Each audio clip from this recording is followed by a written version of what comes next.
everybody, what is up? Welcome to SaruShow, the one internet show that is made possible by you guys. We answer your questions. We talk about them here every single week. I'm sorry, every other week, but it's been about a month since we've done it, but normally it's supposed to be every other week. So just keep that in mind. We're doing it every other week whenever we're home and not traveling abroad. But anyhow, if you're new to SaruShow, basically the way it goes is we pose a question to you guys answer it. We talk about it here before with everybody here. And yeah, so today we're going to go ahead and talk about what video game series changed your view on video games. Like, there was a video game or series that you played that you were like, oh shit, this totally like changes my perception on video games, or changes what I thought about video games, or changes what I thought video games were, whatever may be the case for you. Anyhow, let's go ahead and take a quick look and see who is in chat. Give me 1 second. Our screen is looking a little empty today, huh? We have like nothing. Anyhow, welcome in. Let's see. We have Sinistubborn, Matthew Kelly, Jakob, which is Bort, and Brian. Give me 1 second, you guys. Something is going on with our stuff. We don't have anything set up right now for some reason. That's weird. Is it not one of these seats? She's just like, bam, look at my face. Okay. Alright. Anyhow, yeah, so that's our pin goal today. If anyone... Oh, Matthew gifted 5 gift subs. Look at that. Holy cow. Thank you so much, Matthew. I really appreciate that. We don't have anything set up today for some reason. But I wonder why all the stuff's gone. It's weird, huh? But anyhow, Matthew has gifted us up to Sweet Like Sugar, Brandon Wallace, Makoto, Bitter Almonds, and Brian Trusty. Very cool. All right, well, welcome in, everybody. I hope everyone is doing well. Basically, what is up on screen, this is our acrylic pin goal. We do a goal for like an acrylic charm. This year, we're not doing charms. We're doing all these acrylic pins. We're changing it up because we've done charms for like the last 2 years. So now we're doing these acrylic pin backs, which are super cool. We've got a couple last SaruShow. We did Adol. So this week we're doing Fina. And yeah, so these are collectible acrylics. I am only making, like everything I make, I only make a certain number of them, and once they're gone, they're gone. It's basically just so that we can do some product. It helps fund the show. It's something fun for you guys to do, and it's a way for you guys to get your name on the packaging of some of this stuff. Like we have this Sonic charm here. It's got like all the people who are charm sponsors basically. So that's basically what we do every other week. But anyhow, welcome in everybody. Let's go ahead and get started. Since we've got about a dozen people in here now, we'll just go ahead and get right into the weekly question. Sasquatch says, congrats, Brian Sibley. Ah, okay. Did Brian Sibley get his apartment? He did. Unlike the... I'm happy. Awesome. Very cool. Congratulations, Brian. Getting my ass kicked by Ryu. What do you... Is that about Street Fighter? What's up, Randrick? Randrick, how you doing? Welcome in. If I missed you... What's up, Sorry Crew, says Randrick. Alright, so let's go ahead and get into it. So last week we asked you guys what video game or video game series changed your view on video games and why.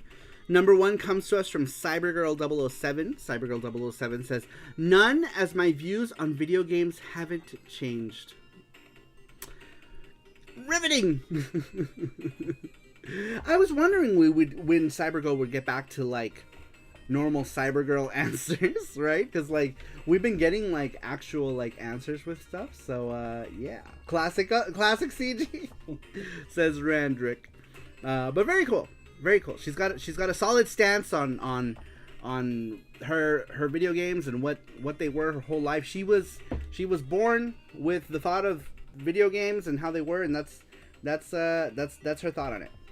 All right, next one comes to us from Randrick, who is in chat right now. Randrick's answer to which video game series changed his view on video games and why. Randrick says, I've always had a favorable opinion on video games in general, but there are a few games that made me see them as art a bit more than just games, but more like games that make you think and reflect on life, and that game series is Nier and Nier Automata. On a more basic level, where I saw games as more serious media and something that could make me have emotions, I would have to go with Eastbook 1 and 2. Yes, Eastbook 1 and 2 again. That's okay, Randrick. That's almost always my answer. And Final Fantasy IV on SNES. These were the first games that moved me with the music and story. I'm sorry, I'm laughing, Randrick, because I literally said that to Jesse too. Yeah. That like so many of like my questions, like these kinds of questions, like what was my first blah blah blah, or like a game that changed like my perception of video games, and East 1 and 2 is always one that comes up for me, and that's why I was laughing. It's because me and Jesse literally had this same conversation as well. But great answer. I love that. I want to know more about what about Nier and Nier Automata, because I'm unfamiliar with it. So yeah, if you want to just let us know in the chat what it was that, unless it's like spoilerific, which I don't really care, but I don't know, maybe the rest of the chat cares. But yeah, very cool. We need some more light. Give me 1 second. Let me just point this way. Is that better? Yes, that's better. Just a little bit. Nothing blinding. Just a little bit more light. Randrick says, Eastbook 1 and 2 always ends up in my weekly answers. I feel like it's like that a lot for me too. Like, I always end up answering Eastbook 1 and 2. I'm trying to make this so I'm like to one side. Should I move to the side? Like this? I'm gonna just move the camera more to the right, maybe? That's fine. Eastbook 1 and 2 is amazing. It's amazing. Saru's best rhythm game, Eastbook 1 and 2, says Matthew. Yes, it's the answer for everything. My favorite puzzle game is also Eastbook 1 and 2. Best cooking game, Eastbook 1 and 2. Alright, moving on. Number 3 comes to us from Brandon Wallace. Brandon Wallace says, hello. Being that my view on video games has ever changed all that much, I've always thought about games as a fun pastime, as entertaining as any other, if not more so. Oh, I'm sorry, I totally read that was Super Boo's answer. That was number 4. Super Boo said, I don't know that my view on video games has ever changed much. I've always thought of games as a fun pastime, as entertaining as any other, if not more so. That was Super Boo. I completely skipped over Brandon Wallace. Brandon Wallace says, hello. Being mostly a console gamer when I played Halo. Ah, he said Halo. I thought he was saying hello. I'm so dumb. Being mostly a console gamer when I played Halo for the first time, networked on multiple TVs and consoles with a group of friends was amazing. It really felt like the next level after playing a ton of games quad screen on the N64. Wow. Very, very cool. Halo. So Jesse is a big Halo fan. I am. I can't really say I know much about Halo. But yeah, I've seen Jesse play it a bunch, and some other friends play it a bunch. But being as I didn't really play a whole lot of first-person shooters. I think the only first-person shooter I ever got into was Doom 2, and that's because we used to do like LAN parties, get our computers together. This was back in the early 90s. We at Saru Crew need to have Saru play Halo. No. How about just one stage? Maybe someday. I don't know how I feel about that. Saru doesn't like the idea of that. But if you guys want me to play Halo at some point, I guess I could. Randrick says Nier is something else, and if you would like to, it would be too long to explain here. But in a few words, I would say both games will make you question life and also empathy against you. It's really something interesting. All right. Well, I guess it's something that I'm just going to have to check out, huh? Is that on the Switch now? Even though I always ask if it's on the Switch, but I could probably just play it on PC much better now. I need to get that out of my mind and just be like, I'll just play it on the PC. I have a capable computer. I can play it on the computer. On the computer! I heard East 1 and 2 is coming to the Switch too. Sweet like computer. Oh yeah! The PC 98 version? PC 88 version, right? Is coming to the Switch? I mean, if they put that in English... Who am I kidding? I'm probably going to buy the Japanese one anyway. I'm probably going to buy the Japanese one as well. But yeah, that's kind of cool. If they put it in English, and I'll double dip and buy it again. I would buy it again. Is it already out? Is it available now? Sticks, what's up? Welcome in. He says, Chronicles of Riddick changed my view on what his first-person shooter could be because of narrative. War first-person shooters I still can't mess with, though. Things like Call of Duty and stuff like that. Yeah, those I find those especially boring. But if I was going to play like a first-person shooter, it would be like something futuristic, right? Like, maybe not Halo. Halo still kind of feels like just wartimey to me, but with more futuristic setting. I would want to try something like maybe Overwatch or something along those lines. Matthew Kelly, what's up? He says, wait, he spoke one in PC 88 version is on Nintendo Switch. I believe the Japanese one is out right now. Yes, Randrick says it is out.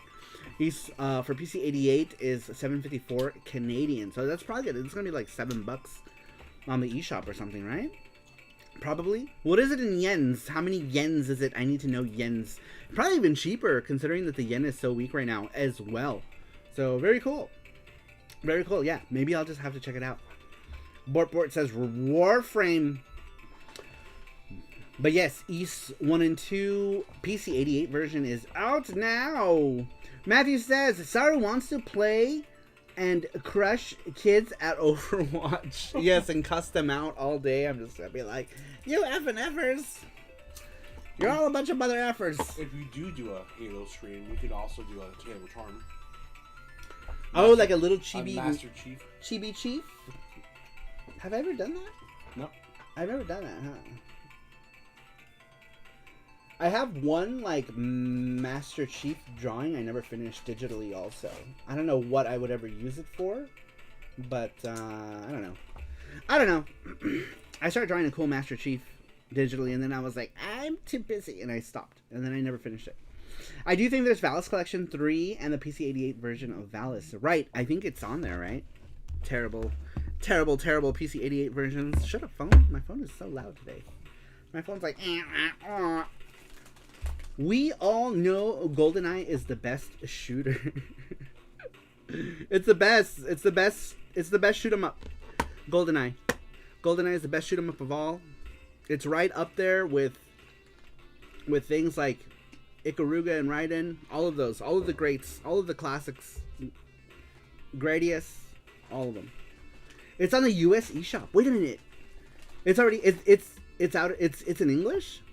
I didn't even know that, you guys. I'm so behind the times right now.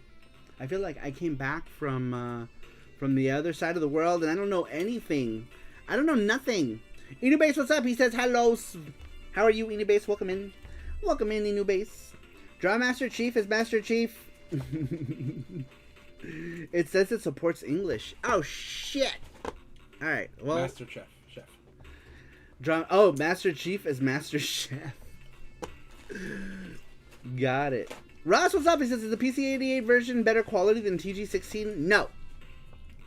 I guess it's personal preference. I'm of the mind that all of the console versions of any PC88 Falcom games are better, but some people will fight you on that and be like, no, the original's better. So I don't know. It just depends on your personal preference. Personally, I think the PC Engine TurboGrafx versions of stuff are better, in my opinion. That's my opinion. Let's see here. Is a piece of Sasquatch says, and if you use a slappers only, GoldenEye is the best fighting game and the best beat 'em up. You could do that? That's kind of funny. That's hilarious. Scrolling sucks. It's superior on PCE. Yes. I too believe this as well. Shamar, do you like the Sega Master version of Eastbook? Would you like the Sega Master version of Eastbook 1 to come to Nintendo Switch? I'm either or.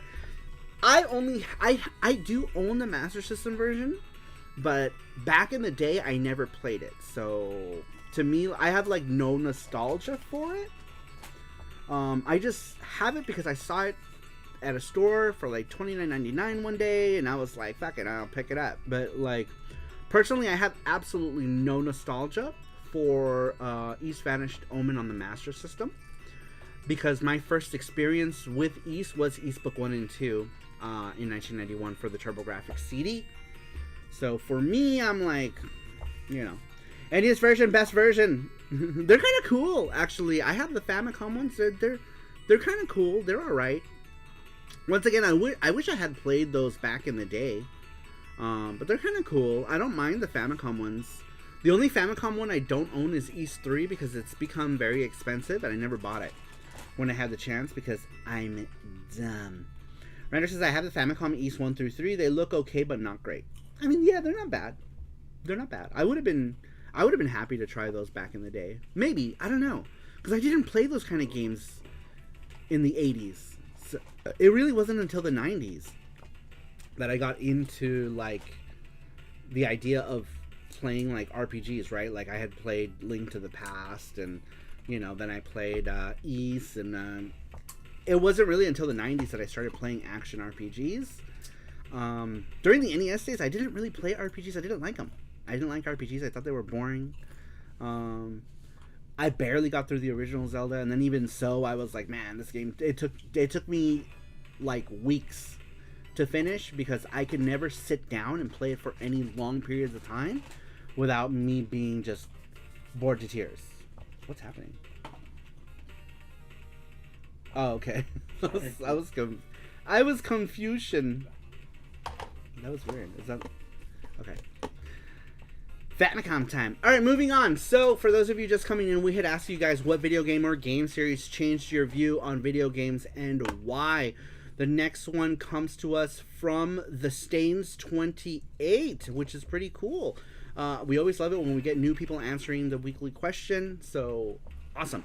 The Stains 28 says, please don't laugh, but it was Ariel the Little Mermaid for the Genesis. The game has a very Echo the Dolphin feel to it. The Little Mermaid was my favorite Disney movie when I was young. I was just in awe and excited when I got to be Ariel, Queen of the Sea, says the Stains 28. I love that answer, actually. I've never played the Genesis version, but the NES version of The Little Mermaid is a pretty fun action game. But it was made by Capcom. I feel that Capcom did a really good job with all of the Disney licenses. Can you think of a single Disney game on the NES that was bad?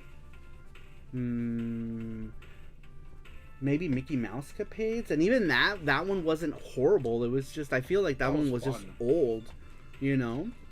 And I say it was probably the worst just in terms of not because it was bad, but just because all the subsequent Disney games after that were so much better. But I love that answer. The Stains 28 with the Little Mermaid. I love that answer. I've never played the Genesis version of it, but now I feel like I want to try it out. Cool answer. Mark Dell, what's up? Welcome in. He says, sweet answer. Yeah, I thought it was a cool answer. Brian says, I played an East game since the PSP days. It's not my thing. Blasphemy. Sasquatch says, now I want to be the queen of the sea.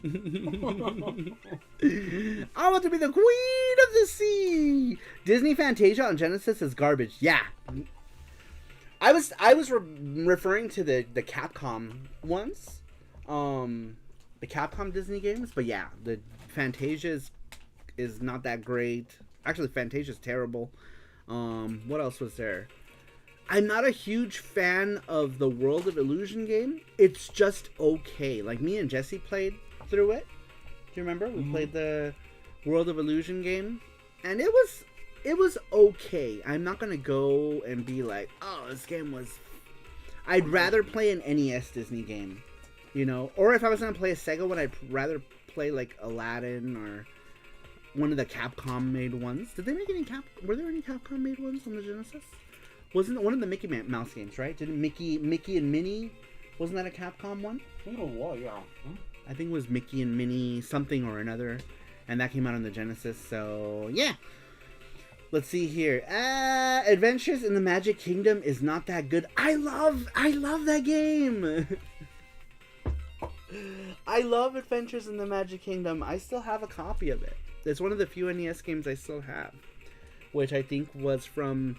Many of them I had to rebuy, but I think Adventures in the Magic Kingdom and Little Nemo are my only... and Bubble Bobble are my only OG NES games. Everything else, I think I rebought Chip and Dale, and I bought some other ones, but I really like Adventures in the Magic Kingdom. I don't know why, I just do. I liked it. I liked the different, like, there was, like, 3 action stages. There was, like, that, like, what was the log one that's based on the train thing? I forget. Space Mountain. There was the buggy cars, right? Like, the racing thing where you had to, like, jump. I loved it. I don't know why. I loved it. But I you know, a lot of people have that same opinion, though. They're like, this is the shittiest Capcom one, but, like, I like it. But I've met a lot of people who don't like it, so you're definitely not alone on that one. I've met lots of people who were like, fuck this one. I'd rather play Chip and Dale's or something. I'd rather play Darkwing Duck. Man, that's one I wish I had. I don't have Darkwing Duck. I want it. It's basically Mega Man with Darkwing Duck. Sweet services. Look at the stuff. Isn't it neat? Do you think my collection is complete? Let's turn this into it's Disney Sing Along time. Everyone sing your favorite Disney lyrics. What? Nothing. What were you gonna sing? Oh, this is really stupid. We gotta say it now. It's not appropriate. Unibase says, also go watch the interview Saru did on Mexican radio. He's so well behaved.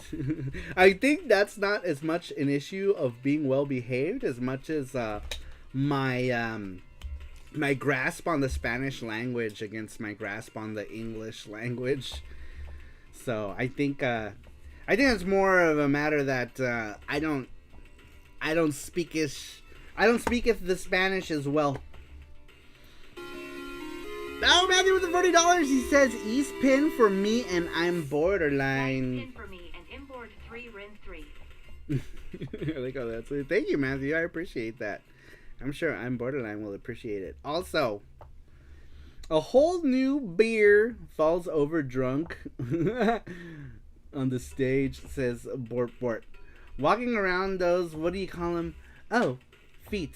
I'm supposed to be singing these lines, aren't I? A part of this world. That's exactly how it goes, doesn't it? Isn't that how it is? Isn't that how that song goes? I'm sure it is. You've seen some Disney movies. What is your favorite Disney movie song? Ooh, shit.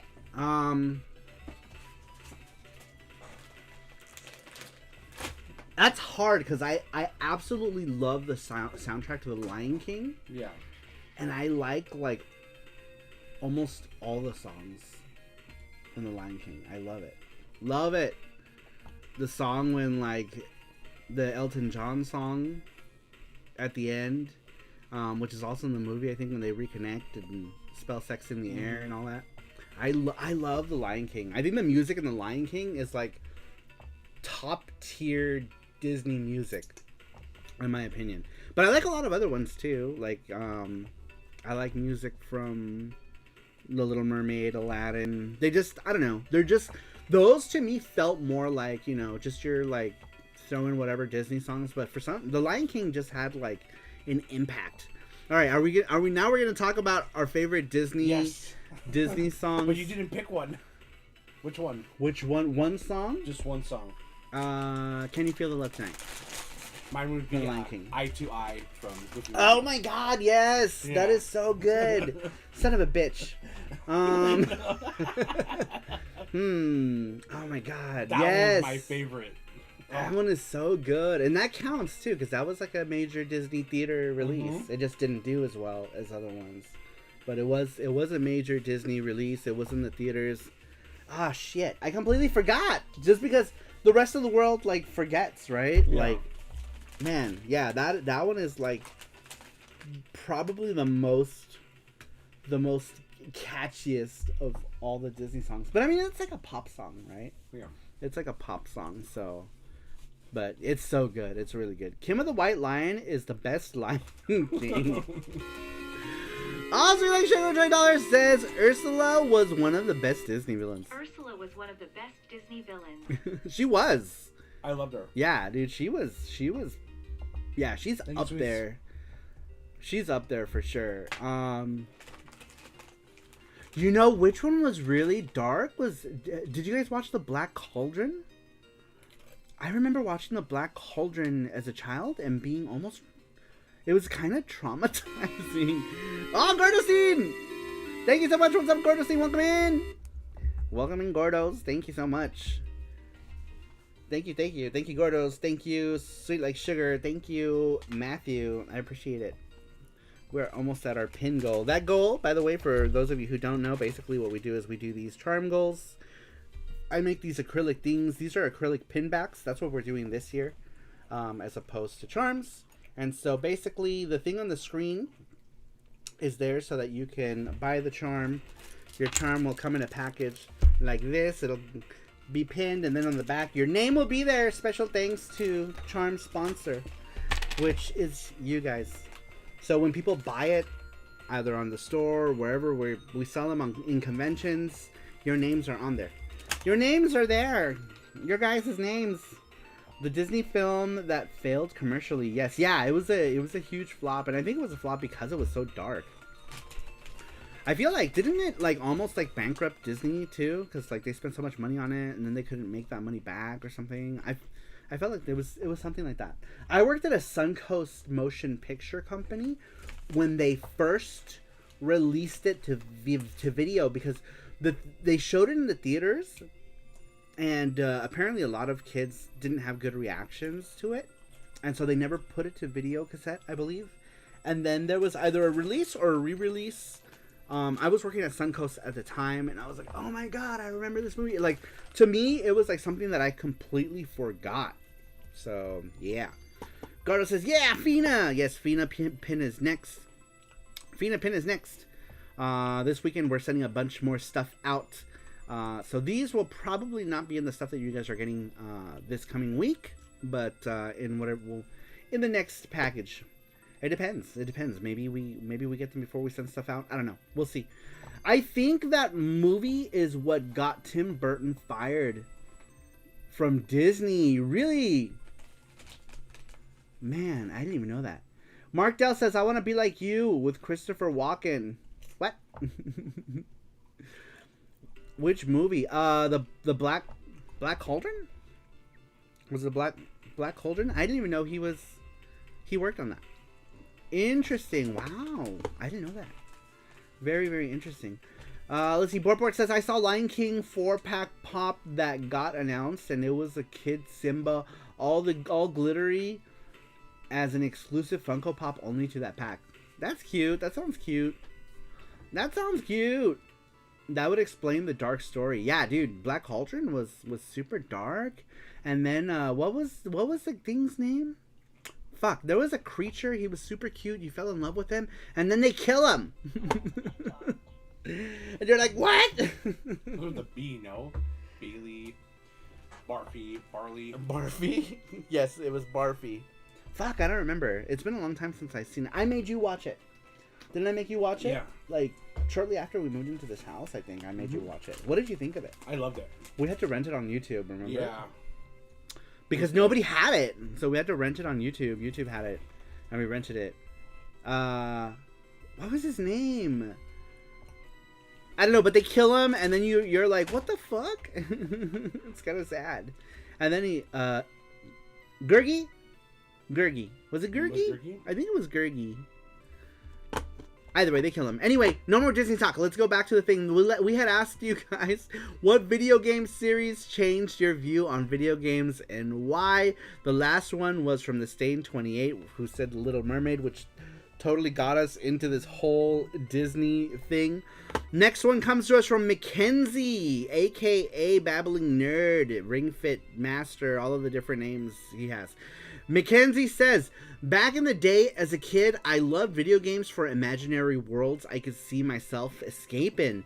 The Mushroom Kingdom in the Mario games, Hyrule in Zelda, or Station Square in Sonic Adventure. However, I think the first time I experienced a video game series that changed my perspective on video games was with the Medal of Honor series. Unlike other video games I played up to that point, these video games were based on real events that actually happened. The gameplay in Medal of Honor Infiltrator on the GBA was really fun, but it was cool to see other clips on real World War II footage, and eventually I was able to play the Medal of Honor game I was waiting for, Medal of Honor European Assault on the GameCube. This series, while it was not always the most realistic nor always most polished games of their time, was really cool way to learn about humanity's darker moments. It's games like these that educated me with a very basic history, lessons about what happened in that time, and changed my perspective on what video games can be. Woo! That is some Marox energy there with that answer. Interesting. Okay, that is not one. Wow, Medal of Honor. I didn't think. I don't know. I knew he liked that game, but I didn't think that was a game that would have changed his whole perspective on video games. Very cool answer. Very cool answer. Actually, the only reason I know of this game is because Mackenzie. Mackenzie was the one who introduced me to that game, because we streamed it, I think, on the Mister or something one day. Oh, yeah. We played it, and it ended up being, it was a Game Boy Advance game, and it was like pixel sprite based, and it had like FMV in it. Like, it was impressive. It was an impressive game. Play a different song. Yeah. How about we just go to a different game? Let's go to something. Whatever you want. Let's go to something fun. Someone said Ninja Warriors. Oh, really? Soundtrack? Mm-hmm. Oh, okay. When? On Discord. The Ninja Warriors. OG Ninja Warriors? Like arcade Ninja Warriors? I think it was Frandrick who said that. Or Ninja Warriors again. Fuck it. We'll start with OG Ninja Warriors, and if it ends up being something else, then... Woo!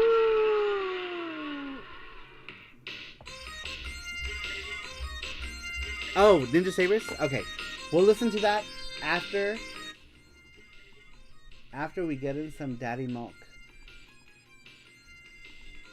We have to Daddy Milk first. Daddy Milk, and then Ninja Sabers. Alright.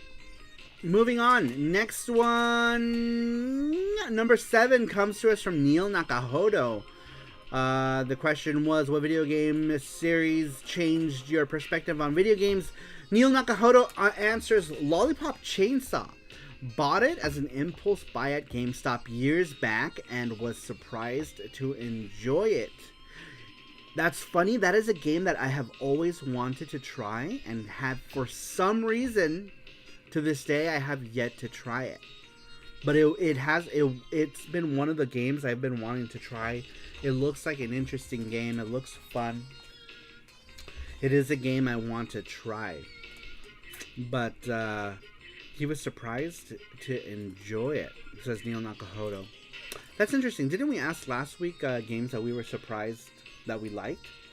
Very similar question this week, huh? Oh, we should talk about next show's question, which is on next Saturday, because now on Saturdays I have a thing. I'm part of a podcast that happens on a Mexican channel, but which is starting this next Saturday. So Saturday after next is SaruShow again. So hopefully I can balance both things.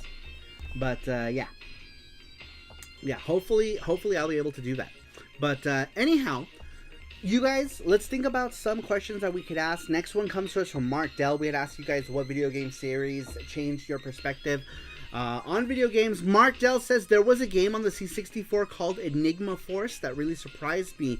Before I tried most of the games I had tried, they were acting like arcade games with pretty basic linear mechanics. Enigma Force and apparently Shadowfire, which it was the sequel to, have you issue commands to a handful of characters and interact with other characters in the world to complete your mission.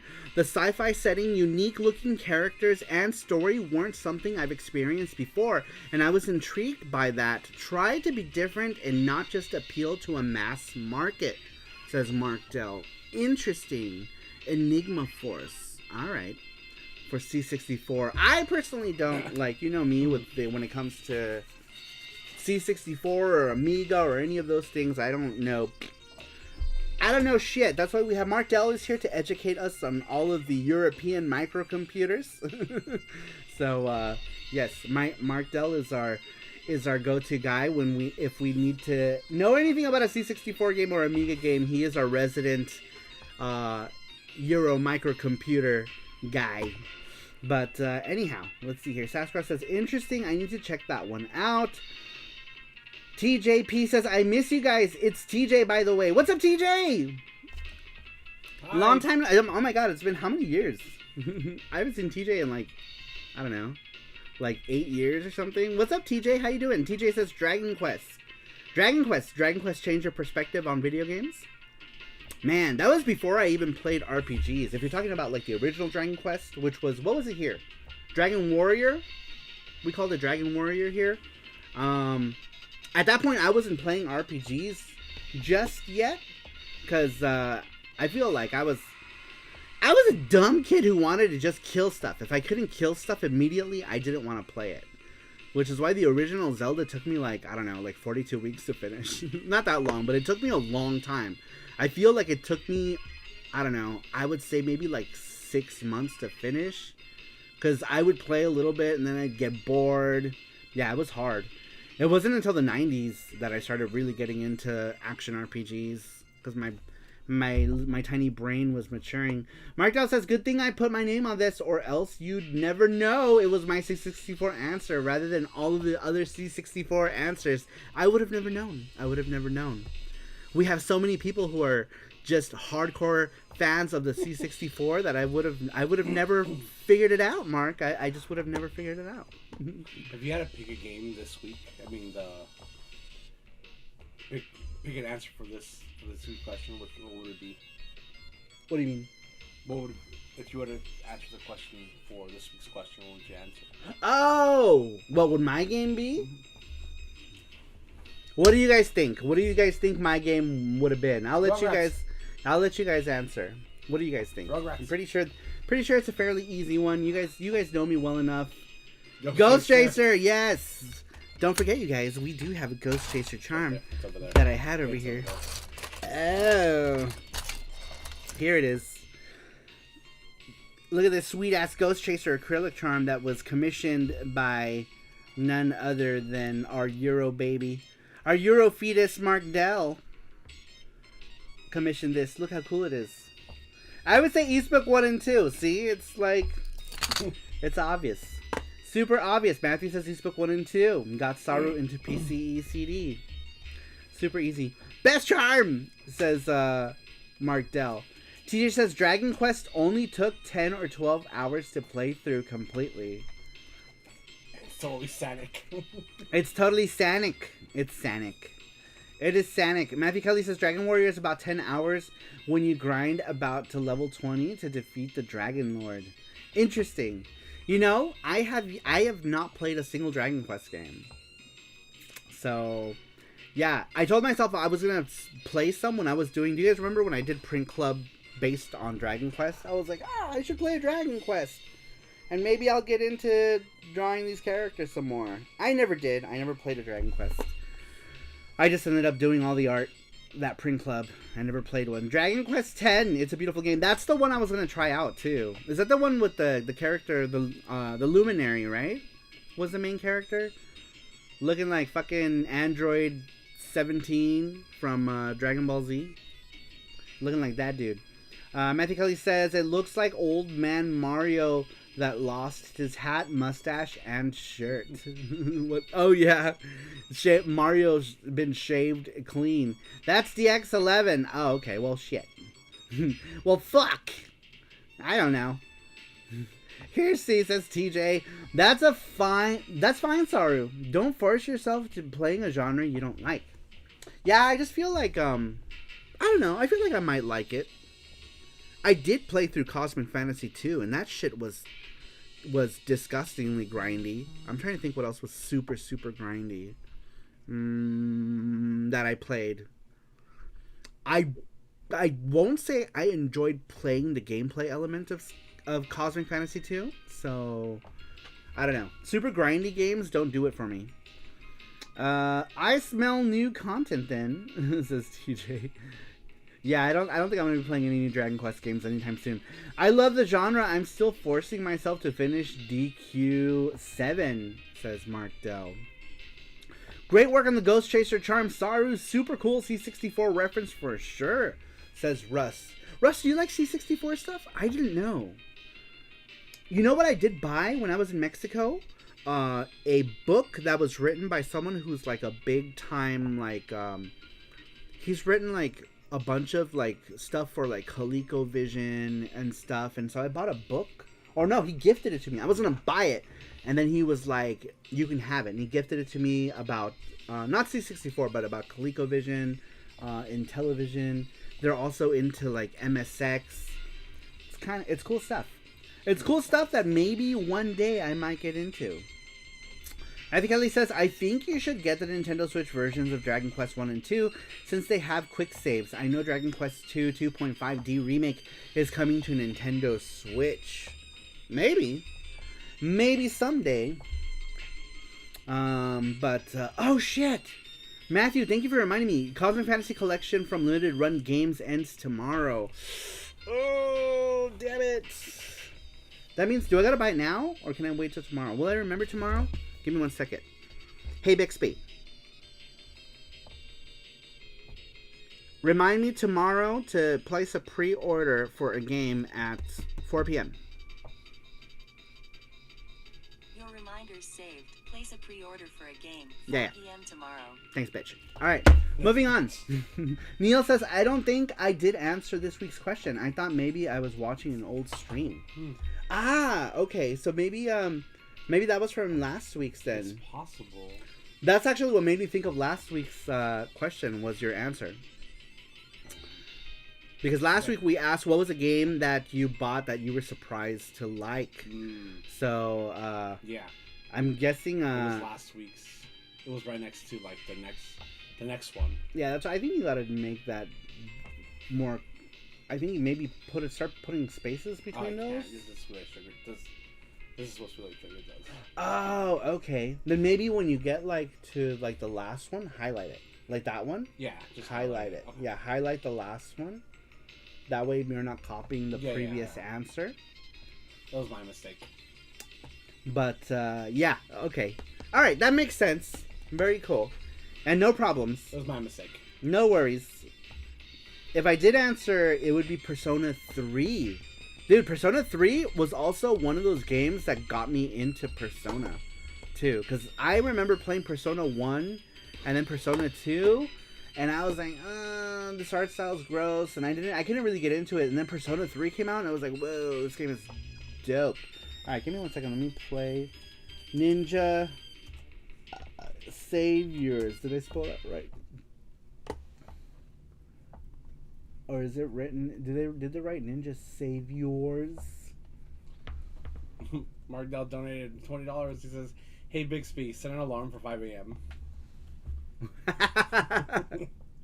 Did it go off? No, she's not listening. She's not listening. Oh, I think mine did. Oh yeah. Yeah, mine has it now. Damn it, says Mark. All right. Let me look for Ninja Warriors again. Maybe they don't have it under Ninja Saviors. Or did this page just die? Or why can't I find this? Is that 5 a.m. moon time? Says Sugar. Moon time. Is Ninja Warriors one word? Ninja Warriors again?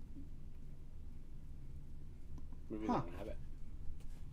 What's that in EST time sheets? There it is. Thank you, Markel. Thank you, Wardell. Hey Bixby, set an alarm for 5 a.m.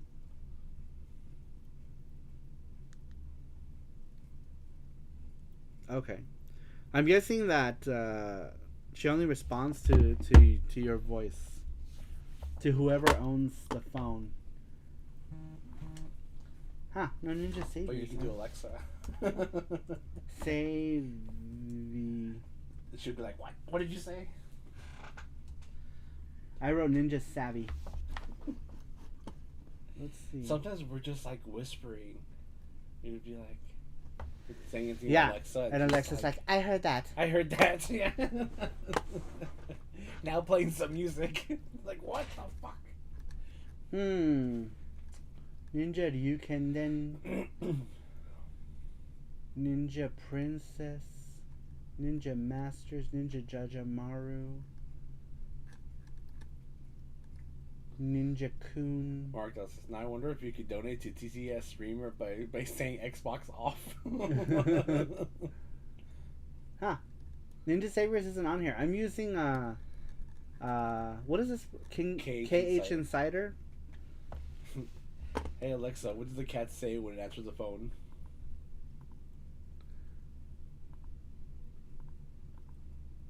Meow meow meow meow. Mau Mau. I think the scariest thing is that one time we said her name and the one in the downstairs answered. It's scary. I'm scared. Yeah. Brandon Wallace, what's up? Welcome. How you doing? Welcome in, Wallace? Brandon Wallace. Can you hear me? Meow. Hear me meow. You could Matthew says you could start as Alexa to go off Mark. That's funny. Yeah, I think Bixby is more tuned to your voice, huh? Right, it's just my bad, sir. The name of the OST is Ninja Warriors Trilogy. Oh, okay. Ninja Warriors Trilogy. How's it going, Brandon Wallace? How you doing, Brandon Wallace? Welcome in.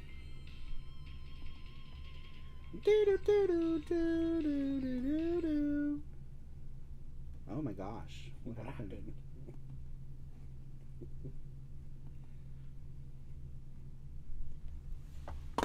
No. There it is. There it is. Yay. Alright, we'll just start from the beginning.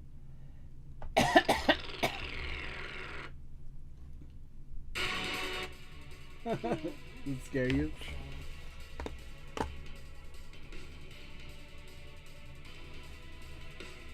There we go. Alright, moving on to the next one. So, we had asked you guys what video game or video game series changed your perspective on video games. Next one comes to us from Motoko 2030, Matthew Roach. Matthew says, this is a hard question, but I would have to say Metal Gear Solid for PS1, since at the time in the 90s for my PS1, I had never experienced a game like this, from the story to the gameplay. The way it broke the fourth wall to the fight with Psycho Mantis, of how it read my memory card to taking over my controller. I had never experienced anything like that and had changed my view on games, says Matthew. Interesting. That's kind of cool. That's pretty cool. Alright, let me lower this because I feel like it's a also little... Gachapon on too. Oh, Gachapon. Did we, is it linked already? Yep. Where is it? Oh, there it is. Is that it? Yeah. No, that's a question, isn't it? No, that's link. The one Matthew posted? Yep. For Gachapon? Mackenzie, welcome! Mackenzie, I read yours earlier about the one Game Boy game. I was talking about how I had first played that game because you recommended it. This stupid heart, get out of the way. I'm trying to like... that hard. I know, it's so stupid. I can't like click, I can't pin it. I'm trying to pin... Oh my god. Sorry, I have to do that. No, you got it. I have to do that to get to the thing. Pin message. Alright, there it is. Okay, the Gleam link is pinned. Go ahead and click on it. It's in your chat over here. Click on that, and you get a chance to win a Gachapon from Japan. We have lots of little Gachapons we brought back from our last Japan trip. So go ahead and click on that link if you want to win free Gachapon if you are in the US of A. If you are outside of the US, then you get like a Saru special pack that comes with magnets and stickers, holographic sticker, and boobs. I hope I win a cat. You have all the cats. Mark, you have every cat. Can't hug every cat. Mark's like, I am a cat lover and I love to run. I'm sorry, I'm thinking about cats again. Huh? All the meows. Can't hug every cat. I want to put them on a rainbow. I just want to put them all in a basket. Sorry, I'm just getting emotional. I love that. What's up, Matt? Matt Wheaton says, my favorite video game of all time is also one of that changed my whole life in view of video games, Xenogears. That game's story and world building are next level. It's up there with Dune as best sci-fi. Hence your avatar, right? What's up, Gizmo? Your avatar is Xenogears. Xenogears! What's up, Gizmo? Welcome in. He says, hey, Saru and Jesse, how you doing, Gizmo? How is Gizmo? How is Gizmo? Wheel. Wheel of morality. Turn, turn, turn. Tell us the lesson that we should learn. Mackenzie says, I'm glad you liked my answer. Before Medal of Honor, I didn't know much about the history of Medal of Honor.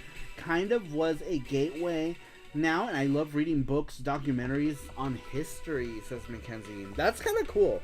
That's kind of cool if the video game can get you to do that, right? I feel like there's lots of video games that can get you to, like, get into, like, lots of other things as well. I feel like they can be gateways to other things.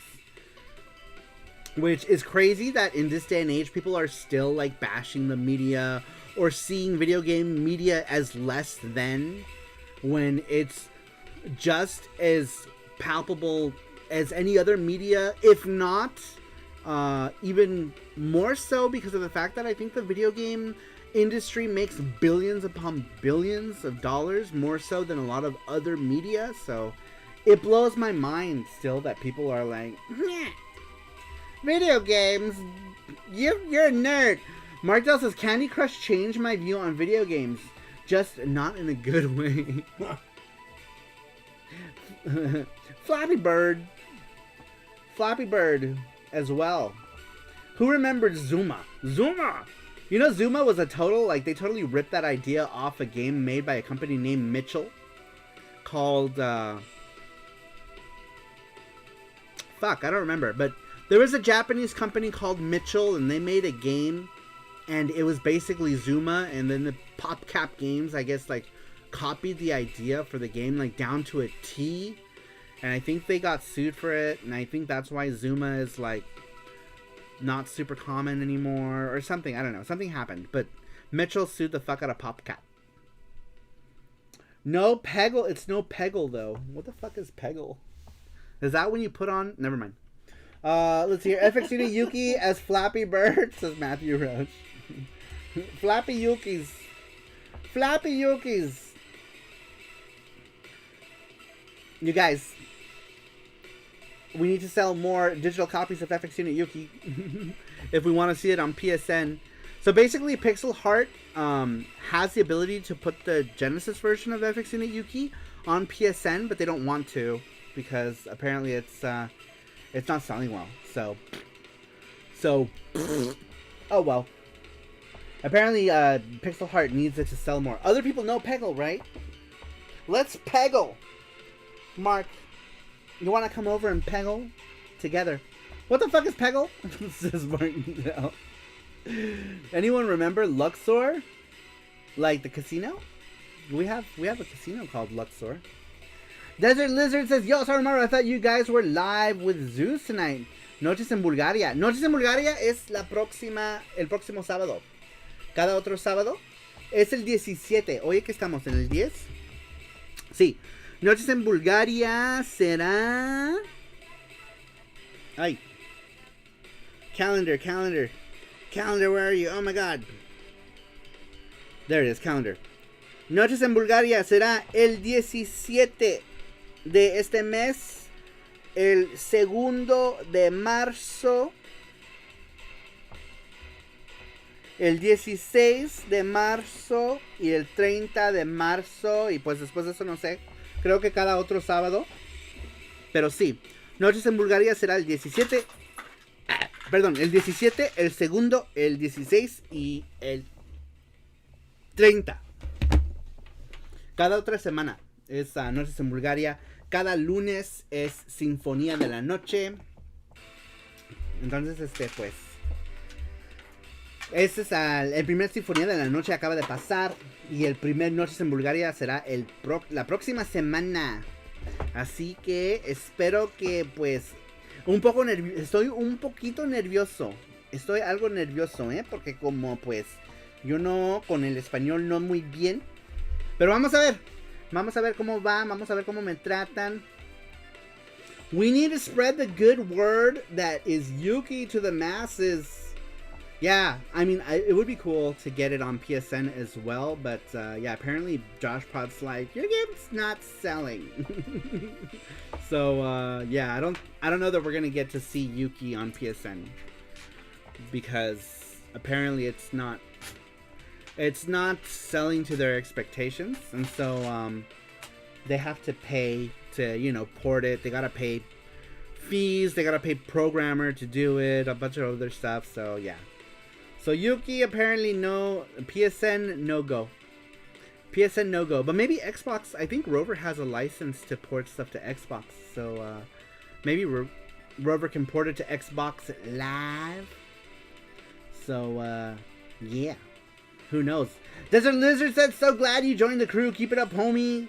Awesome. Thank you. Thank you for the support. And if you can watch and support, I appreciate it. Thank you very much.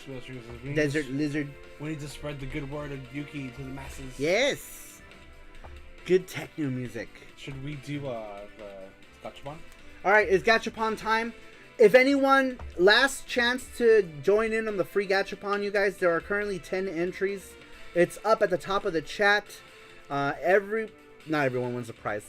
Everyone has a chance to win a prize no matter where you live. If you are in the USA, then you get to spin the Gachapon ball. Canada too, because I think we have some Canada people that we send stuff to, like Randrick and other people. Yeah. But if you are outside of the US, then you get like a Saru special pack. You get like stickers by Saru. Here we go. You get one of these packs. Comes with a holographic sticker, a magnet, and a regular sticker.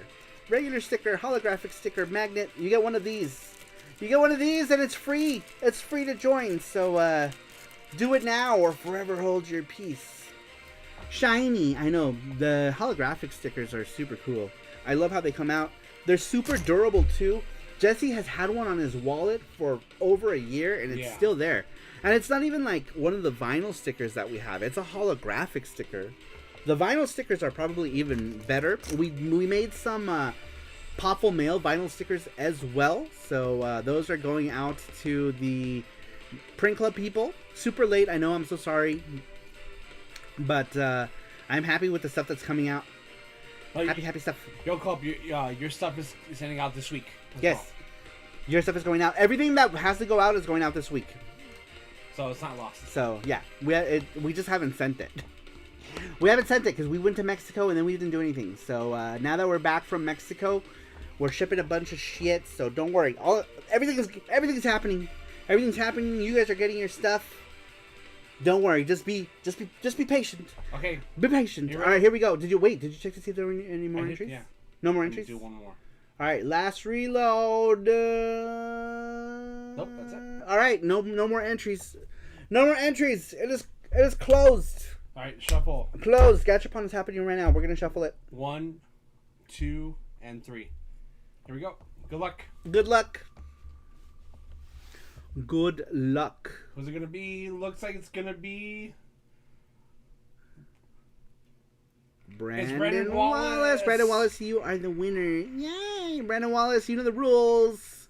Pick a number between 1 through 4. Is he elite? No. Yes, pick a number between 1 through 4. The number that you pick is the corresponding prize. So pick a number between 1 through 4. Why did the music stop? Was this like a super short soundtrack or something? Maybe go to the next track. Sometimes they have like... Oh, never mind. What the fuck? Weird. That was weird. They just started playing when you looked at it. It was 2. 2. All right, here we go. You're supposed to pick 3, says Mark Dell. Those are the rules. You got to pick 3. 3 all the time. 3 all the time. Desert Lizard, I don't know if you're still here, but look at my shirt. Did you see my shirt? Es un tibu. Get her out of there. She doesn't belong there. There we go. 1. That's the first Ball number 1. Ball number 1 is whatever this is. It is Nene from Crayon Shinchan. And here's yours. Alright. Here comes ball number 2. Ball number 2. It's a cock ring. It's a cock ring. Kirby cock ring. Here you go. It is a ring. This is Waddle Dee from Kirby. It's like a ring for like a child. For like a child, because I can't even put it on my pinky. This is as far as I can get it on my pinky. So. All right. That would have been 3. You would have picked 3. If you would have picked 3, it would have been whatever's in this note, which I can't open. Demon Slayer. Demon Slayer figures was number 3, which is like these guys. We still have a bunch of them, huh? Yeah, we do. A bunch of these Demon Slayer things. They're really cute. Ah, shit, I just dropped one. Their fucking heads are so goddamn big. That was ball number 3. Mark Dell was like, you should have picked 3. And that was ball number 3. And then ball number 4 is this Krillin. Look at Krillin. Let me pull him out. So cute. Krillin. That was ball number 4. Congratulations. You win this Waddle Dee ring that you can give to your kid. He's got children, so. Yeah. I'm sure one of your children's might enjoy a Waddle Dee ring. It's very cute. Is he Goku? They're all Goku. Is he also trying to poop? Yes. That's what he does. Krillin poops. He gets scared and he poops. That's part of his personality. Scruffy looking RGB, what's up? Welcome in. How you doing? What's up, Scruffy? Randrick says, well, as much as I'd like to stay, I'm catching another cold. I'm really tired. So I'll be heading to bed now. Have a good night. Good night, Randrick. Thanks for stopping in. I really appreciate it. Get some rest. Feel better. Feel better. And welcome, and good night, Randrick. Not welcome. Desert Lizard says, yes, new model by Thibu. Yeah, he gave me 2 of this. He gave me this shirt and then the one that I drew the heart. Thibu holding the heart. Very cute. He's also the official dealer for FX Unit Yuki in Mexico. If anyone is in Mexico and wants a copy of FX Unit Yuki, you can get it on Mercado Shops, on Tibu Shops, on Mercado Shops. Mercado Libre. Mercado Shops. Scruffers, how you doing? Scruffy looking RGB, welcome in. He says, dropping in to say hi. Sorry, got lots to do today. Glad you guys are back safe and sound, says Scruffy looking RGB. Thank you, Scruffy. Welcome in, and have a good night. Hopefully you get lots done. If someone is looking for a Mexican dealer, that sounds so wrong. Mark Dell is always finding the twisted contexts of stuff. You said it. I did say it. Does FX Unit Yuki from Mexico also come with avocados, so I can tell my family avocados from Mexico? I mean, I'm sure you could order an avocado with it, maybe. What is up, Mo Forohar? Welcome in. He says, "What up, Saru? How you doing, Mo? Welcome in." Welcome in. How you doing? It's been a while. Hope you are having a good night. All right, moving on. Ooh, we got some more answers in, huh? Yeah. Wow. Okay. All right, we got a few more answers in. We just did the gachapon. Let's go ahead and finish these answers, and then we can call it a night.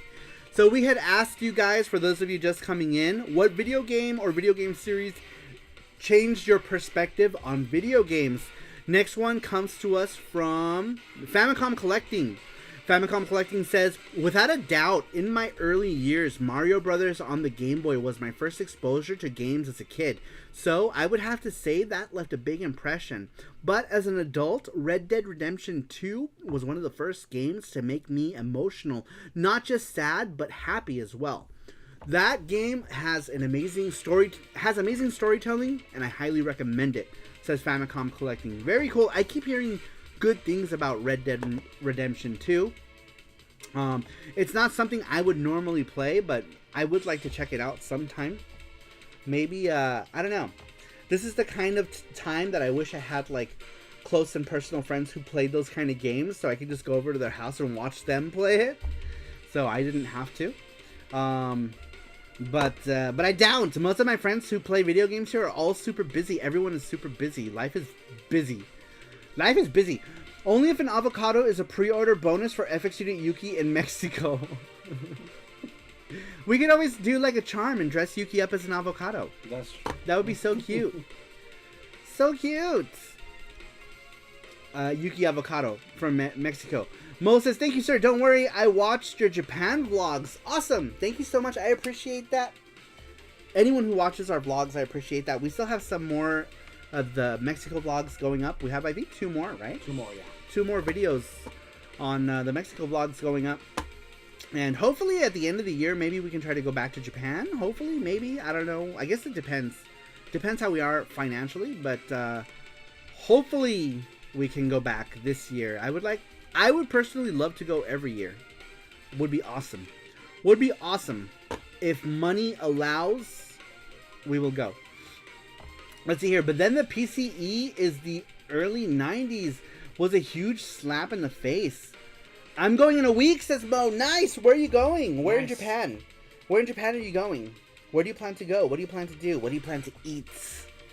Tell us. Tell us. Oh, I want to go back to Japan already. I want to go back right now to Japan. Mackenzie says Red Dead Redemption live stream with SaruPro, right? Yeah, I just gotta go. I'll go put on the Sharks jersey and backwards hat and look for sunglasses and then hope I could see the screen because I'm blind without my real glasses. So yeah, Tokyo and Yokohama, nice. Yeah, we got to stay in Yokohama and it was cool. Yokohama's cool. Yeah. There's the port of Yokohama. It's beautiful. If you like ramen, go to the ramen museum in Yokohama. It is awesome. It is awesome. It's super close to the station. Very close to the station, Yokohama Station. Or Shin Yokohama. Station, yeah. Shin Yokohama Station, ramen museum, super close to it. It's like 4 blocks from Shin Yokohama Station. So definitely check it out. It costs like maybe like.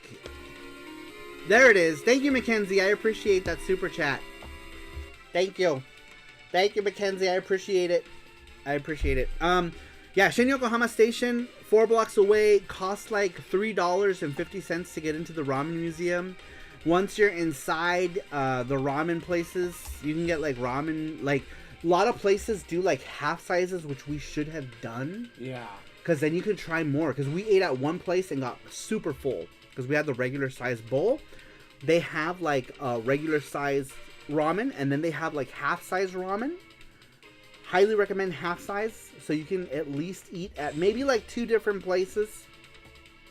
So it just depends. It just depends on what you want to try and what you want to do. But definitely recommend the ramen museum in Yokohama. You won't regret it. It's awesome. You get to see like all the ramens that were ever made from the beginning of ramen, the history of ramen. Beyond Infinite X, what's up? Welcome in. How you doing? Welcome. Let's see here. Mark Dell says, I beat Red Dead Redemption 2. Would work on Saru's PC. It would.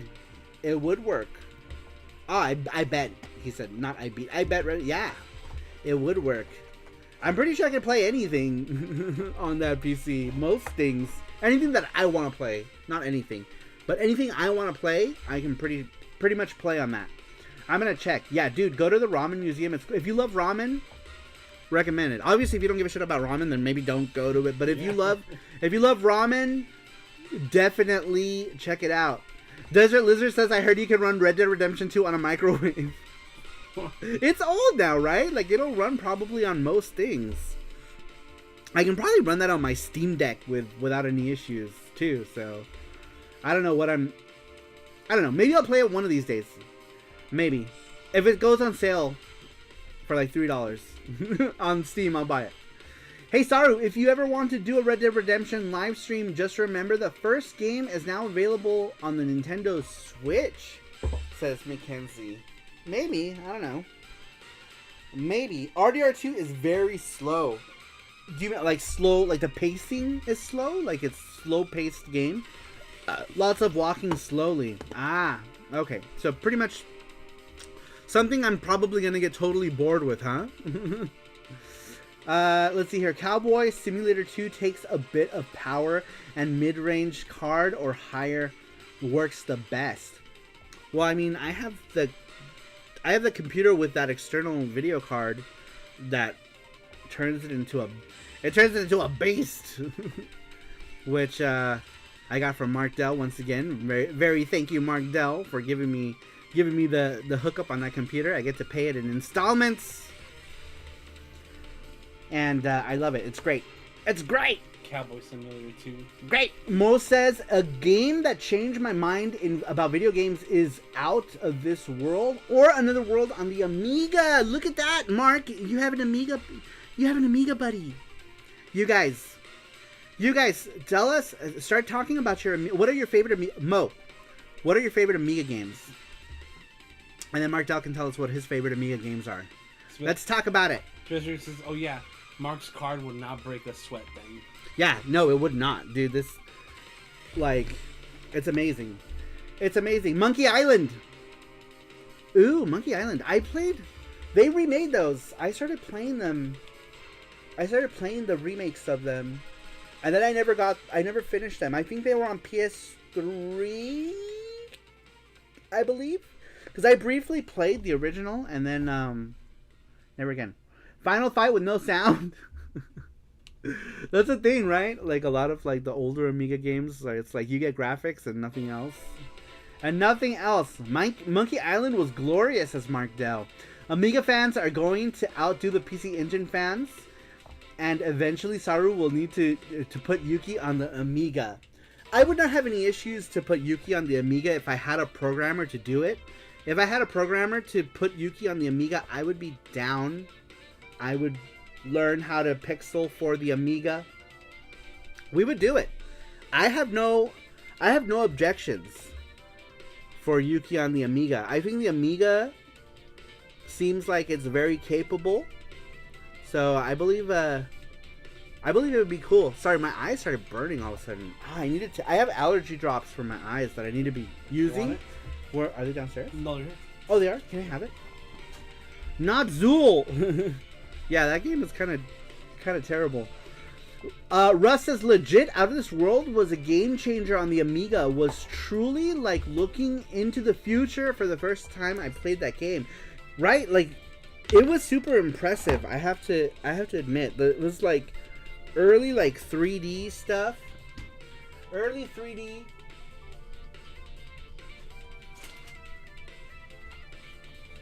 Oh yeah. Sorry, I had to put in my allergy drops. Because I have like really bad rhinitis and some other shit. And so I have to apply these eye drops because the allergies spread to my eyes. All that color clash. I'd love to see Yuki C64 sprite in that color palette. Yeah, that's Yuki C64 might be a little. I think Yuki would be too ambitious to be ported to C64. Would you even get any music or anything? Mackenzie says, I'm completely neutral in this fight because Amiga and PC Engine, I'm just going to stick to my Jaguar. Slightly more Amiga because Jag is getting a ton of Amiga ports lately. Interesting. Yuki on the Tandy computer? What would that even be? What would that even be?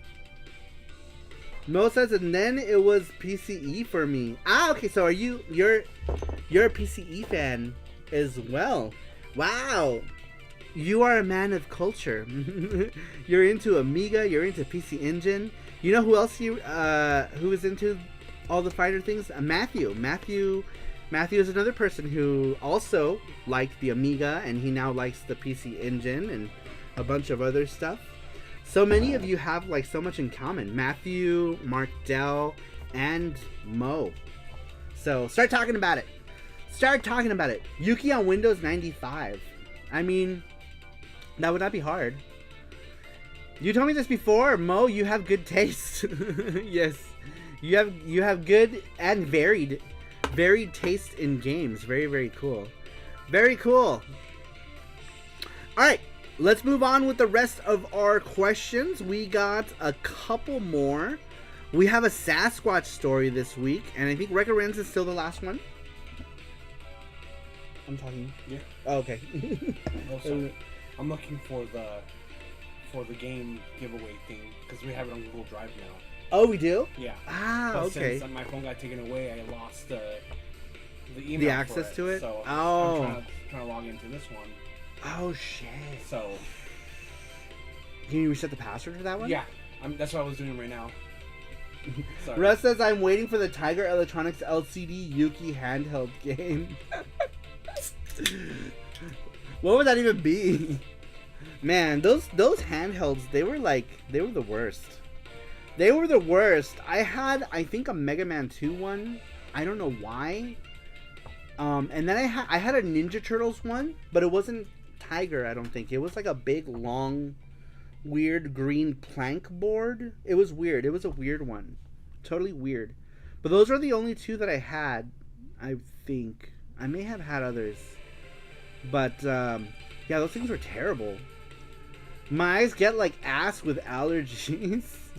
Oh my god, did you have the same Turtles one I did? It's possible. The design is like the same design that you saw in the NES box of Ninja Turtles.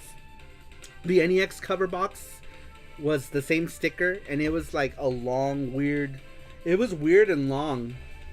It was weird.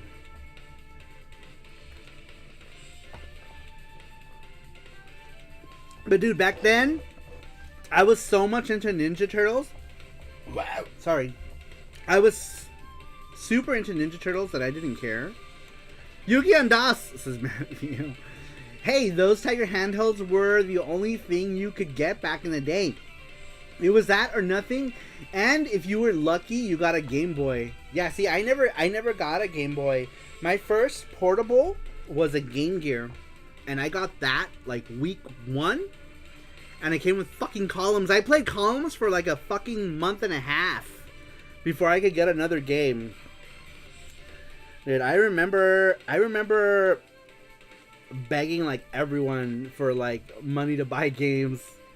Cause like, it wasn't like I could just ask, you know, my mom and be like, buy me a game, because she told me to fuck off. So like, my dad though, like I'm a kid of divorce, right? So like my dad would like get me stuff, you know, like reluctantly sometimes. He'd be like, but he'd still get it, you know, like he'd still get it for me. He got me the Super Nintendo when it was fairly new. He had given me some of the money that I used to buy the Game Gear. He'd given me some of the money that I used to buy the TurboGrafx CD when I got the TurboGrafx CD. Cause like my parents, like my dad and my stepmom would always send me like $50 or $100 sometimes, you know, for Christmas. And it was like, wow, big money. But most of the time it was $50. I'd get $50 for my birthday and $50 for Christmas. So I'd use that to buy stuff. I had that weird long TMNT handheld. Oh, let me look at the picture. Martel put a picture. Let me look at it. Yes! I had this one too. That thing, yeah. See, that design is also the box cover of the NES game. I had this thing. I had this stupid thing. It was horrible.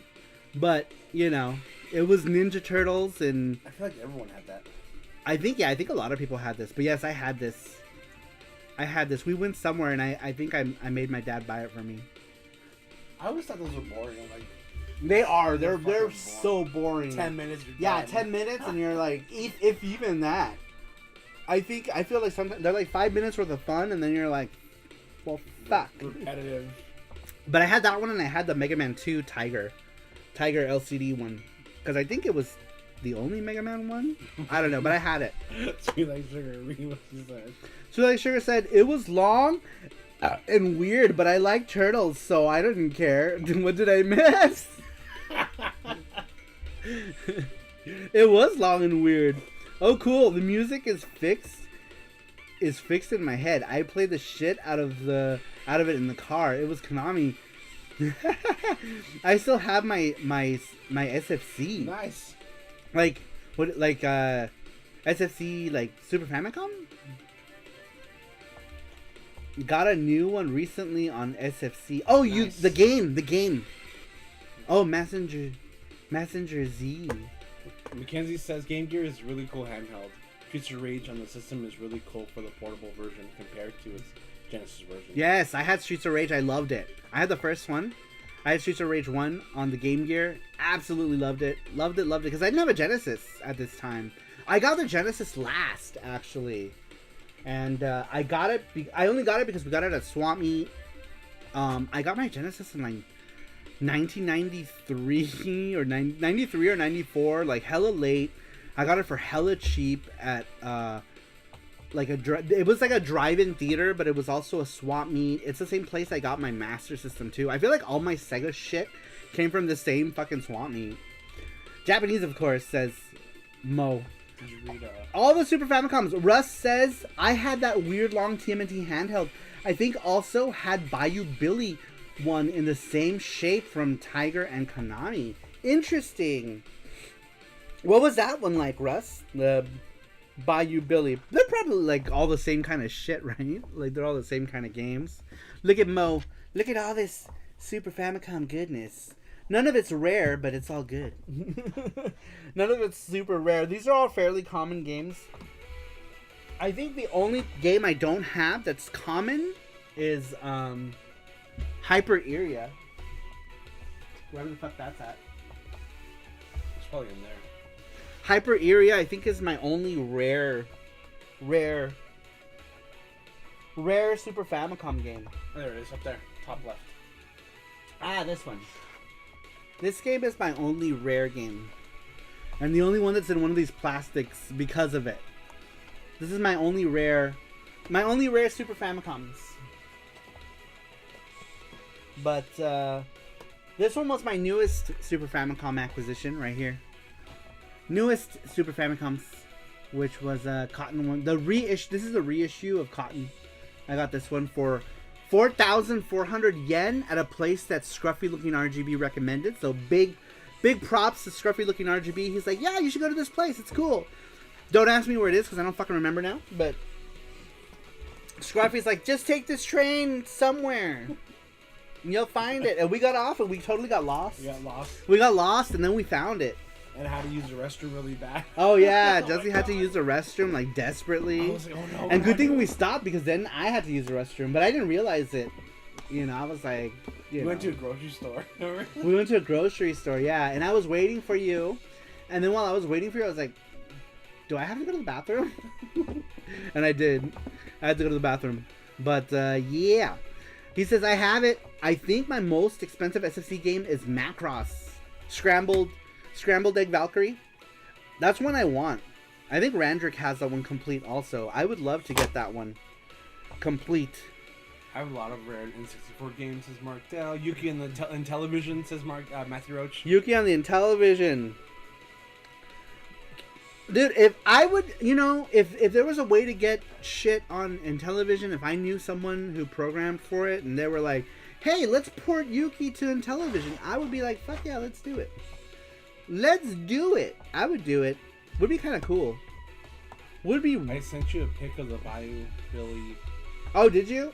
Let me look it up.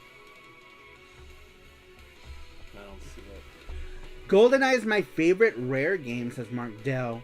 Oh, you probably sent it to something else. Oh, on Messenger maybe? Let me see. Let me see. Russ, are you going to Game On? He doesn't know yet. I don't think Russ knows yet. You don't know yet, huh, Russ? There he is. There he is. Oh yeah, dude, it's the same thing.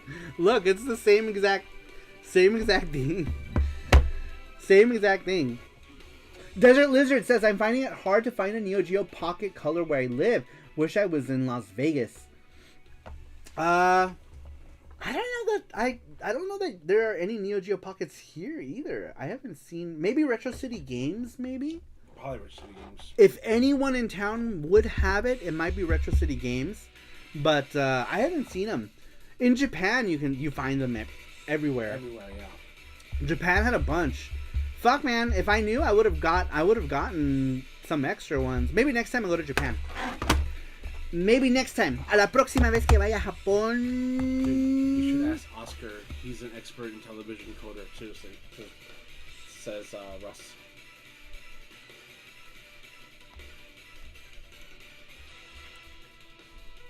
Oh, wow.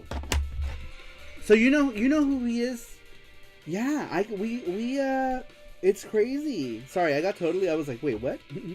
Give me 1 second. My phone is going crazy. Let me just make sure that nobody is dead. I'm not sure yet about Game On. I will be sure by next weekend. Nice. Okay. Oscar quoted Sidney Hunter's Shrines of the Pearl on television. He did. Where are those CDs? I bought CDs from the guy who did the music for some of the stuff that sorry, I got confused when you referred to him as Oscar because I only know him as Nano Chess. But yeah, I keep his name is Oscar. It's on his books and stuff. But like when I was in Mexico, none of us referred to us by our names. Like everyone was whatever, right? Like everyone knows me as Saru, you know, everyone by their usernames. So like in my mind, I'm like Nano Chess. It's so funny. I met Nano Chess through the first Retro Game Fest in Mexico. He was right next to me. I didn't know anybody. I didn't know who anybody was. I didn't know he was like, you know, an important guy in the retro gaming community. He invited me to a lunch this last trip, and it was awesome. Apparently, every year they do like a retro gaming luncheon at this Chinese food restaurant, which was delicious. And he invited me, and I was super honored to be invited. But when I first met him, like I didn't know anybody, and I felt like I was really shy too. Like I didn't really say much other than just like typical greetings. And then we started talking on Twitter. He's like, "Oh yeah, blah blah blah. We were next to each other." And then he invited me to this lunch thing, and here we go. Excellent, thank you. Yeah. And he gifted me this book. he gifted me this book, which is the ColecoVision Games Guide.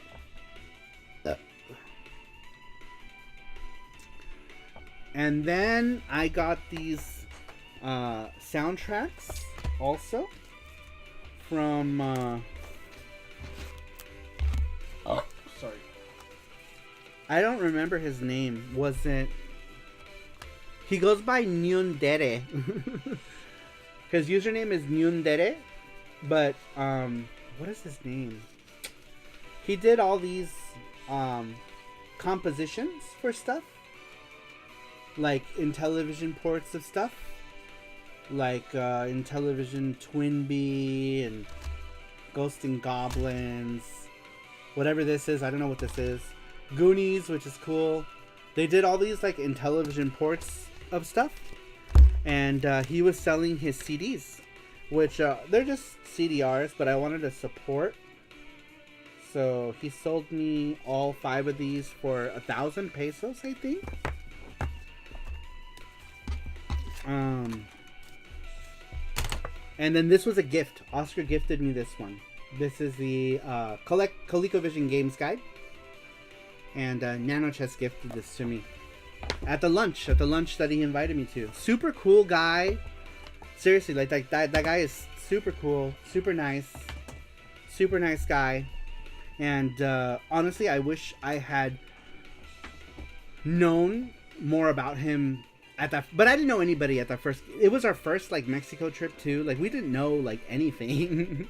Now we know like a bunch of people, but we were like outsiders, right? Yeah, like we were super outsiders. Like no one made us feel like outsiders. Everyone was very nice to us, but we just felt like, because we'd never been to Mexico. We were at a gaming convention and the only people we knew were people who were super busy, right? So like I was like at my table and I was like, I don't know anybody. The first half was kind of like nerve-wracking. And then the later it got, the easier it got, because like more people started coming, people started talking. Artemio kept bringing people over to our table. He was like, "This is Sarumaru, he made FX Unit Yuki," and then he'd walk away, and those people would buy stuff. So like, honestly, if it wasn't for Artemio bringing people to my table, I don't know that I would have sold anything. But yeah, it was cool. It was cool, but yeah, now it's crazy how like. I feel like now it's so easy, right? Like we know like all these people and it's super comfortable and like, I don't know, I love it. And I really want to go back to Mexico. I thought... Even though we just came from Mexico, I really want to go back. I want to go back. I want to go back for an event. Like I love going for like events. So hopefully just give me an excuse to go back. Give me any excuse to go back to Mexico. I'm back there. Are all those Wii games? No, these are... this is all PC Engine. Right here. This is all PC Engine right here. And then this is all PC Engine all the way down there. This is all PC Engine. PC Engine. PC Engine. And then right here we got Sega Saturn right here. These are all the Sega Saturn games. These rows right here, these 4. These are Sega Saturn right here. Down here we got random shit that I haven't put away. In this corner, let me turn around. Down here we have some neo-geo MVS. They're all mixed up. Over here, this is all the PlayStation 1. This is all Japanese PlayStation 1. It goes all the way down here, but you can't see it because I have a bunch of shit over here. It goes all the way down. This is all PS1. These are all Super Famicom boxed. I have a bunch of loose games too, but these are all my boxed ones. So there's another row behind this. There's another row of Super Famicom games up here too. And then up here, this is my Neo Geo CD collection. I have a full set of Japanese Neo Geo games. So this is all of the commercially released Neo Geo CD games in Japan is all right here. I have this whole collection is all Neo Geo CD right here. That whole collection. Sorry. But yeah, you can just Control Z, yeah? Yep. There you go. There it is. There it is. Oh, we lost Fina. Fina. Oh no, Peter. Fina's dead. Holy shit! Great collection, man. Says Desert Lizard. There it is. I sold a lot of my collection too, cause we needed money, so I sold a bunch of it. Mackenzie. PS1 hisses like a cat. What's wrong with PS1? You don't like PS1? Awesome collection for sure, says Russ. Holy shit, you're cool. But yeah, we sold a bunch. Like we sold all of my Dreamcast games. I kept the Japanese ones. I sold all of my US collection. All my US collection of Dreamcast games I sold. I sold 2 Dreamcasts. I sold almost all of my US collection PS2 games. I sold some Mega Drive games.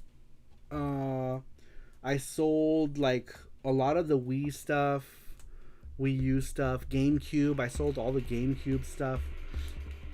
So we sold a lot of shit because I needed money. Paprika. I needed money. So I sold stuff because I needed money. The PCE amp is pretty dope. Do you have the printer? Nope. The only weird thing is that. It's the only weird PC Engine item I have. Is that and a laser active. I have a laser active with the PC Engine pack. I think those are my weirdest PC Engine things. Are the PCE pack for the laser active and ROM amp. ROM amp and PCE LA pack are my weirdest things. And then everything else is like common stuff like Duo R. I had a black Duo, but I had to sell it because we needed money to get a table at a convention, and we didn't have money, so I sold my Duo R and some games. I sold a bunch of doubles. Basically, I trimmed down my collection a lot. Mainly because we needed money. So, but that's how we were able to like go to Japan and do stuff too, is that we sold like a lot of our retro games. That's you. That's you. That's how you stand. That's how you look like from behind. You were just walking out of the room and that's exactly what I thought. That's what you look like. Nice! The laser active costs a lot now. Yeah, it's crazy. I bought mine for $100, but I need one of the capacitors is busted on it, so it's not reading laser discs. It's a glorified PC Engine right now because I can't even like laser discs won't work. So all it is a gigantic PC Engine. Record Renz, what's up? He says, ¿Qué onda con el Saru? What's up, Record Renz? Welcome in. How you doing? ¿Cómo estás? ¿Qué comiste? ¿Qué cenaste? ¿Qué tienes puesto? ¿Qué son tus planes para la noche? Bienvenido. ¿Cómo estás? Just got home from work. What'd I miss? Just a weekly question. We talked about random shit. We did gachapon. We talked about nipples. All the usual stuff. All the usual things. Speaking of the weekly question, let's get back to the weekly question before I forget.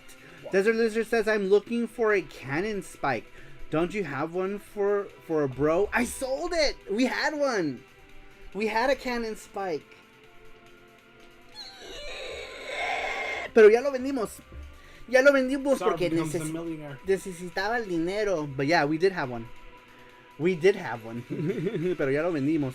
Ya lo vendimos a la ver. Saru became a millionaire. We used that money to go. What did we do? We went to Mexico. And then we went to Japan one time with that money too, right? With Gabriel. When we went to Gabriel to Japan, we used whatnot money. Maybe we should start selling our N64 games. You think so? Yeah. But they haven't figured their shit out yet. But we already have all the games on there. Yeah, but what if something goes wrong? I already played all the games I wanted. Right now, the Poly Mega is kind of like a buggy mess too. So I'm like, I don't know what to do about like, because right now the Poly Mega is kind of like a buggy mess. Definitely keeping the games that we want. You know? Yeah. Hopefully they fix that, man. Because the Poly Mega went from like my #1 streaming thing to now being worried if like it's gonna crash in the middle of a stream. And I'm like, fuck, man. Fuck! Got me some Jack in the Box, says Rekka Renz. Nice, that sounds yummy. That does sound good. I want an Oreo shake from Jack in the Box. They do like the Oreo shake with the whipped creams and the cherries.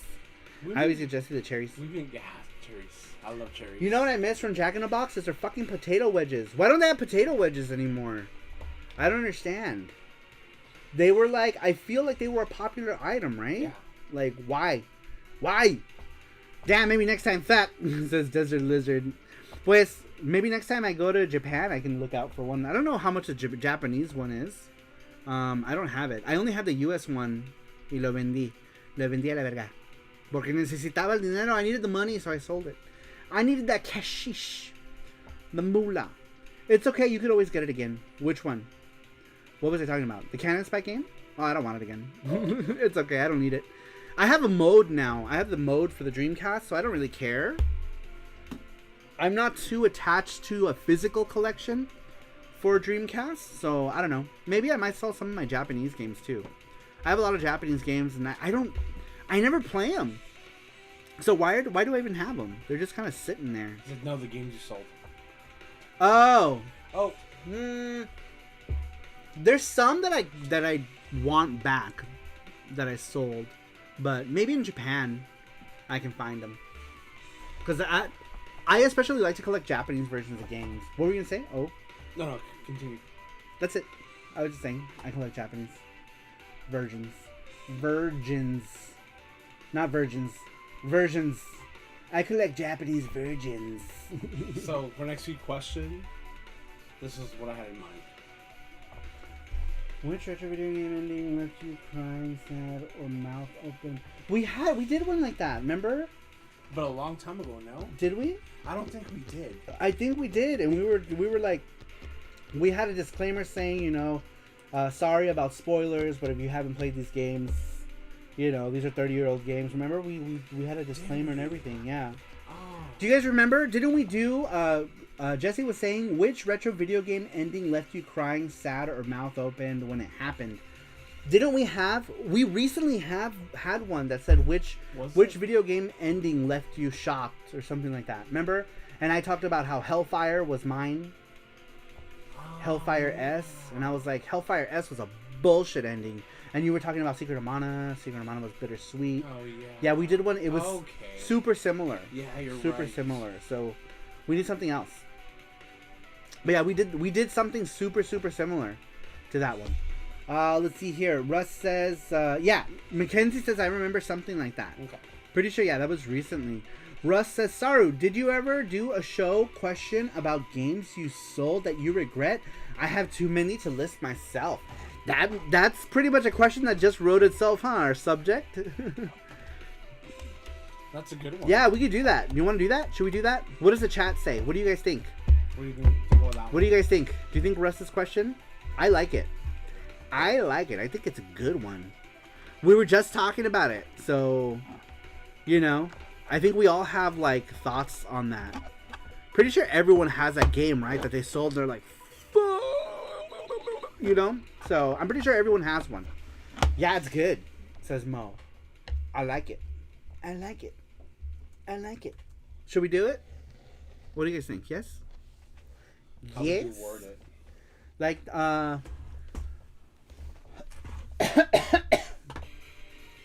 maybe was there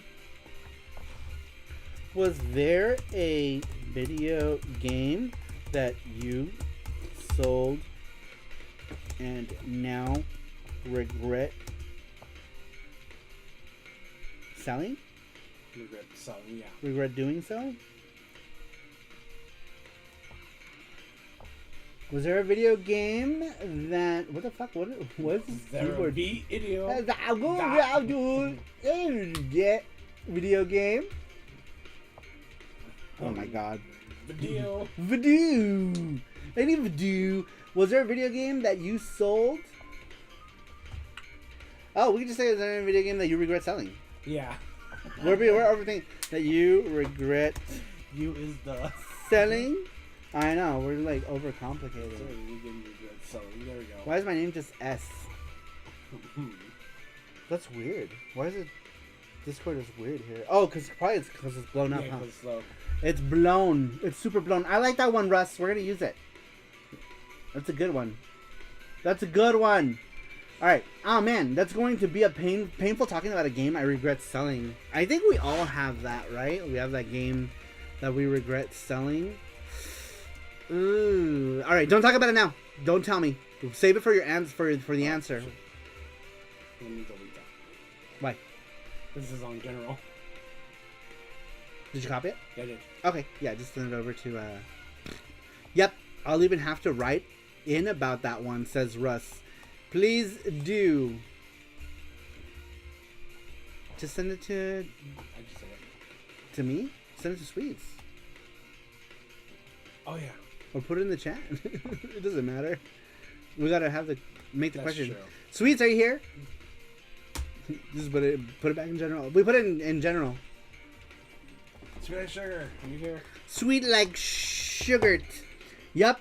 As says Mackenzie says, I will talk more about it next week, but for now, I will leave one answer for one game. But the one game I regret selling, Gunbird 2 on DC. Save it for the question, Mackenzie. I'll channel her. Save it. Something strange. Something In the strange middle. in the neighborhood. Who are you gonna call? Sweet like sugar. All right, let's move on. Next one, number 12, comes to us from Gizmo. We super derailed, didn't we? All right, We did. number 12. We had asked you guys which video game changed your perspective on video games. Next one comes to us from Gizmo. Gizmo says, for me, it's Ni no Kuni 2. It combines so much really well done storytelling, strategic combat, and there's also a kingdom building aspect as well as really beautiful Studio Ghibli inspired Studio Ghibli inspired visuals and a great original soundtrack. It was a really nice change from a typical JRPG and opened up my thinking to what could be possible. I am really hoping they add a third game to the series. It's possible. Yeah, that game does look cool. I never got into it. I even own one of them. I don't think I did. Maybe I already sold it. But I remember having one of them, and I'm like, that. Having what? Ni no Kuni. Oh no, we bought that for for Anthony. Oh, okay.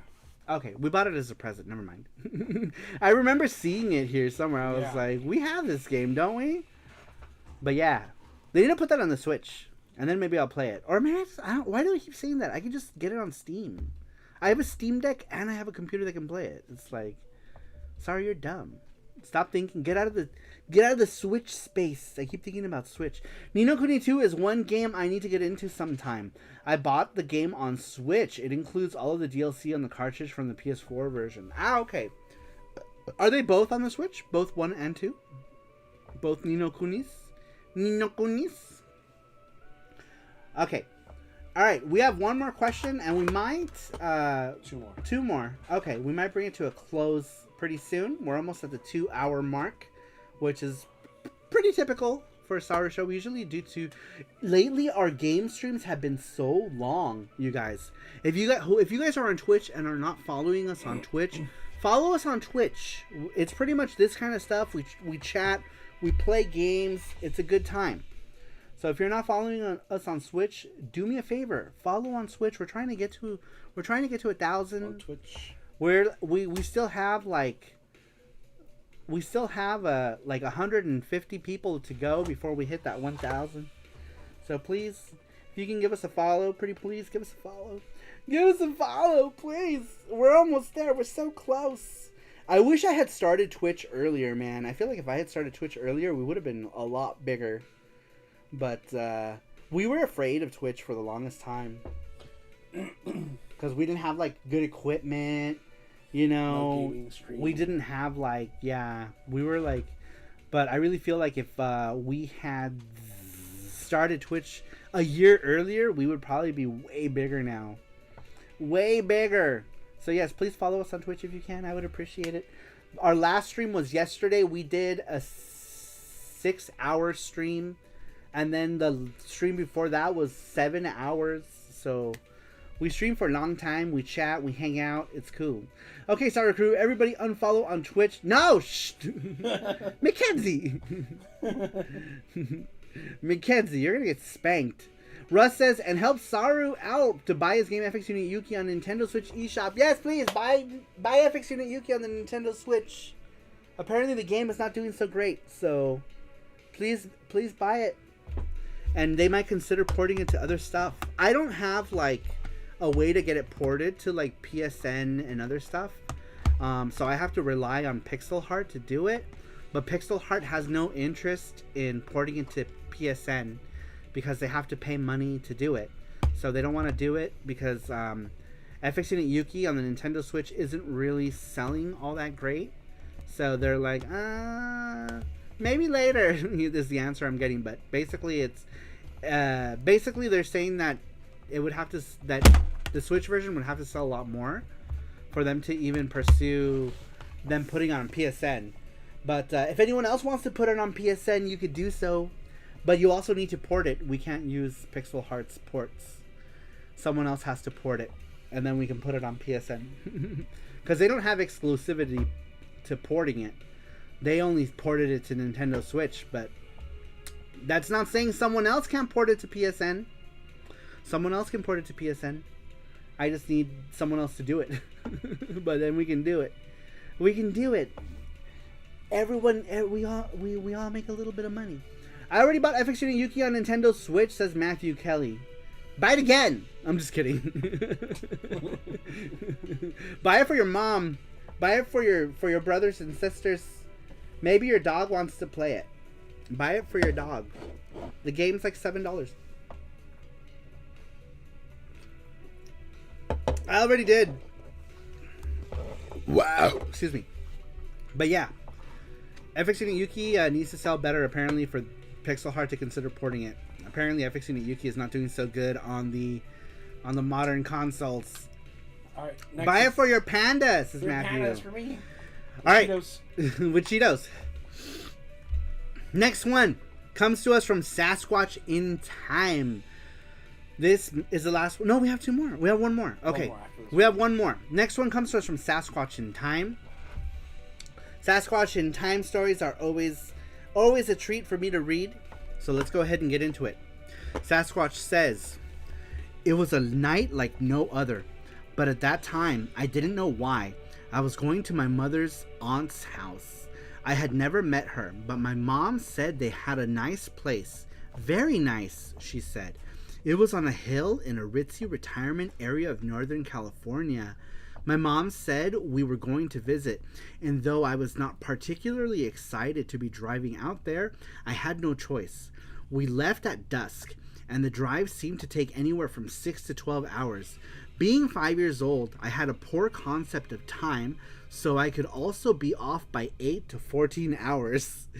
After a very long drive through the mountains, and many times falling asleep, waking up, falling asleep, waking up, staring out the window, falling asleep, dreaming about having to go to the bathroom, waking up, realize that I have to go to the bathroom, asking to stop at a rest stop, mom saying, go ahead and pee in a Snapple bottle, which was a first for me, but not the last,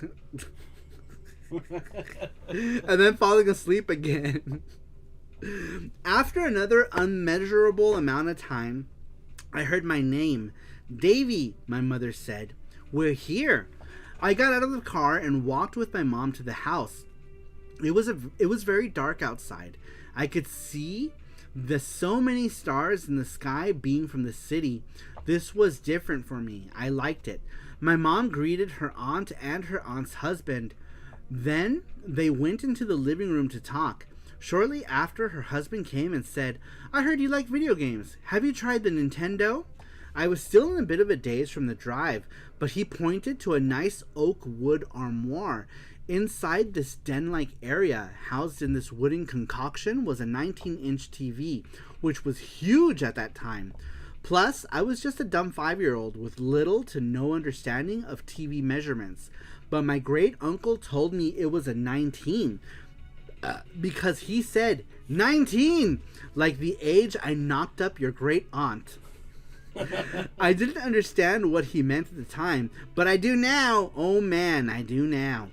I'll take awkward suppressed memory recall for 1000, Alex. So that's what I believed. 19. So I staggered over to the entertainment center like a horny drunk to a big pair of tits and plopped myself right down in front of this mystical Nintendo system. He turned it on for me and out scrolled 2 titles, Super Mario Bros. And Duck Hunt. With the controller in hand, he said, "Hit that little button right there and press the select button for me." I must have also hit the start button because the game seemed to start right away and I was immediately in the level. I was somewhat used to quick gameplay, being raised on the Atari 2600 system with Frogger, Space Invaders, and ultra janky Atari Pac-Man.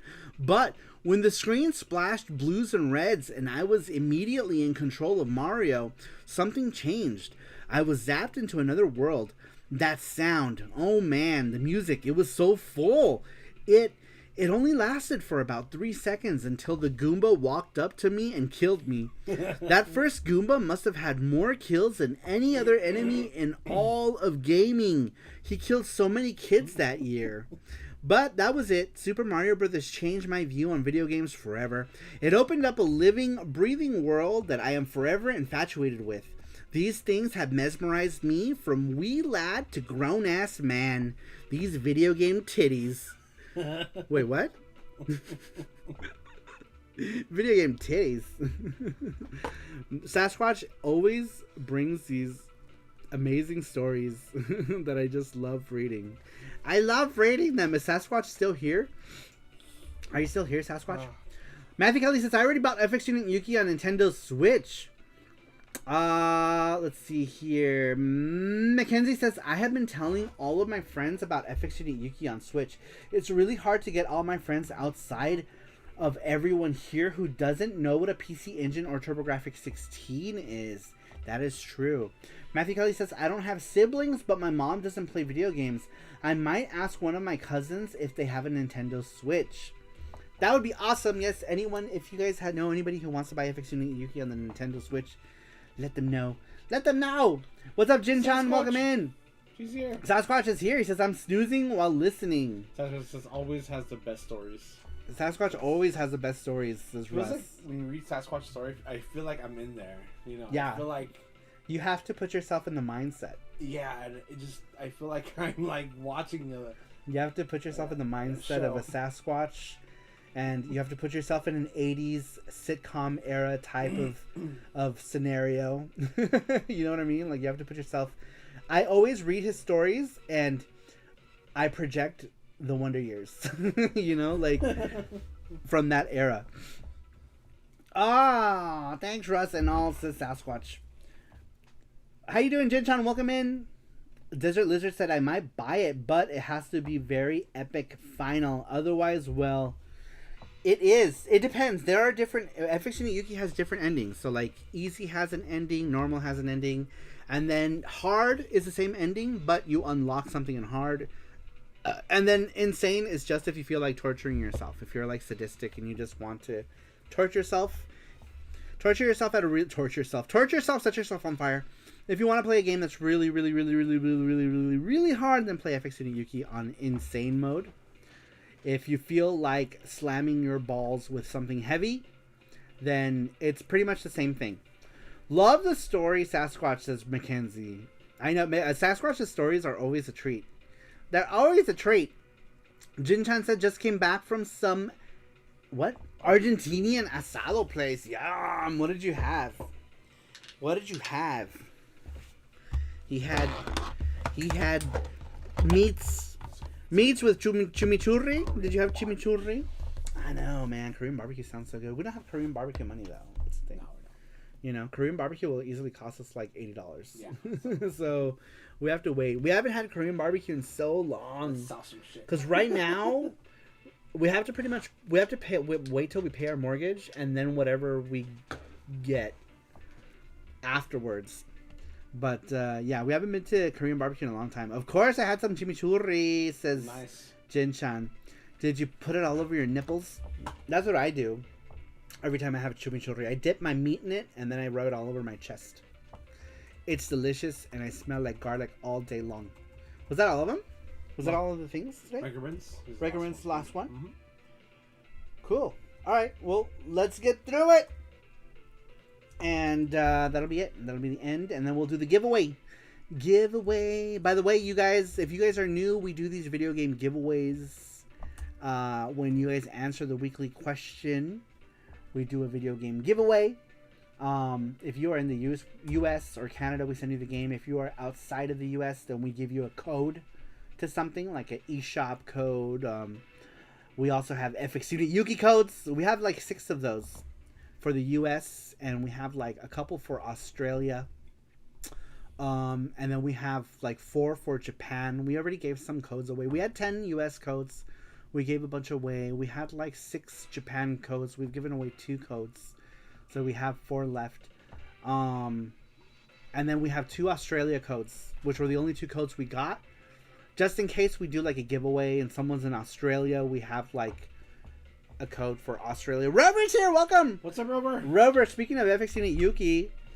And nipples. And nipples, Rover is the wonderful programmer to the PC Engine version. The best. Of FX Unit Yuki. The best version of FX Unit Yuki. That's not FX Unit Yuki. This is Vax. The best version of FX Unit Yuki is coded by a Rover.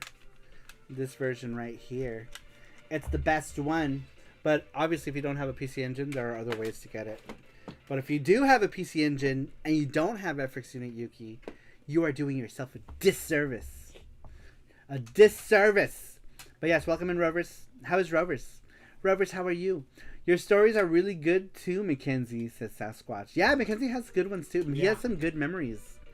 Good memories of his childhood. Do we have codes for people from Mars? No. Maybe someday when we all have to migrate to Mars because our freaking our air quality turns to shit and global warming sets us all on fire. It won't happen in our lifetime, unfortunately, but I was hoping something would set us on fire. What about Venus people? Well, who are the Mars people? They're also the metal slug aliens, right? Weren't they called Mars people? Robert says, hi, things are okay. Hope a monkey and a panda are doing better. Yes, we're good now. Everything's good. Neither of us feels sick anymore. Some like after effects, right? But yeah, we're good. We're good. Emotionally, a panda is better now too, I believe. Maybe. I don't know. He's having nightmares. So I'm not sure what's that about, because he's been having nightmares like every night, actually, now that I think about it. He's been waking up in the middle of the night. But other than him having nightmares, he's okay. But I scream and I like start shaking. We need to figure out why he's having nightmares. I don't know why Jesse's having nightmares, but he is. Let's see. Hi, I already am on fire. I'm so hot. I'm flaming. Mackenzie said, I already am on fire. I'm so hot. So hot. But yeah, he's having nightmares these last few days. We're not sure why. Like, I'll just I'll wake up and start shaking and start yelling. Yeah. I have no idea why. Like yesterday he woke up. I was still awake and he was gasping like crazy. He woke up and he was like, like. So I don't know. Girl, please. Girl. All right, we have one last one. We're gonna go ahead and read it. Next question. Is it already up? Is that it? Oh, that's Gachapon. That was old Gachapon? Yeah. So we just gotta wait. Okay, just remove that. Unpin that. I forgot to unpin. Yeah. It says pinned. What the fuck? Oops. Unpin. Sorry, didn't mean to delete that. There it is. There it is. All right, so yeah, next week's question. As soon as we get Sweet Like Sugar to do the thing, we'll do it. What's up, Famicom Collecting? Famicom Collecting, what's up? He says, I'm here. Sorry, I'm late. It's okay. We still have one last one to read. Mackenzie says, I get nightmares too, Jesse. It could be because of your incident in Mexico. I had nightmares about a month after my bear mace incident. Oh, I know. Man, that is crazy. Mackenzie. Yeah, dude, that would be traumatic. That would be traumatic, I think, yeah. to be bear maced, yeah. Dude. I have a fear of like being blind or losing my sight. That freaks me out. Yeah, dude, I would be freaked the fuck out. So that's understandable. Yeah. Yeah.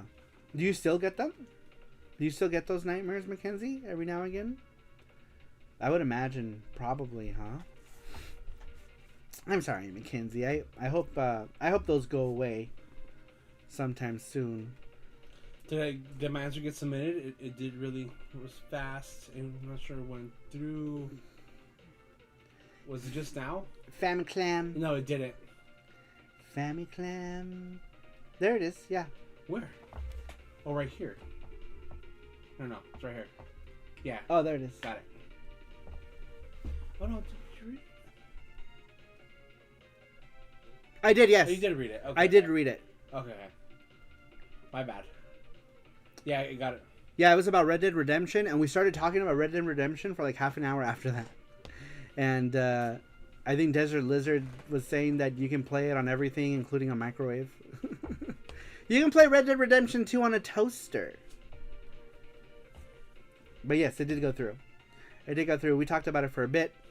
Mackenzie was saying that we should do a Red Dead Redemption stream, and I was saying no for the most part. Mackenzie says, I do every once in a while, but I really usually get nightmares being alone. I worry none about not having friends, and I remember I have you guys. Oh, Mackenzie. Aww. Mackenzie. Oh. That's a good feeling. You know? Yeah. Well, I was just telling you about it the other day, remember? We're always here, Mackenzie. And even if we're not here live, we're in the Discord. So always remember that. Always remember that we are in the Discord as well. So if you ever need to talk about anything, you know, we have the section. You could also always message me or Jesse. Like, I'm, you know, I'd like to think I'm approachable. So if you ever want to ever chat outside of the Discord with, you know, Jesse or myself, you can.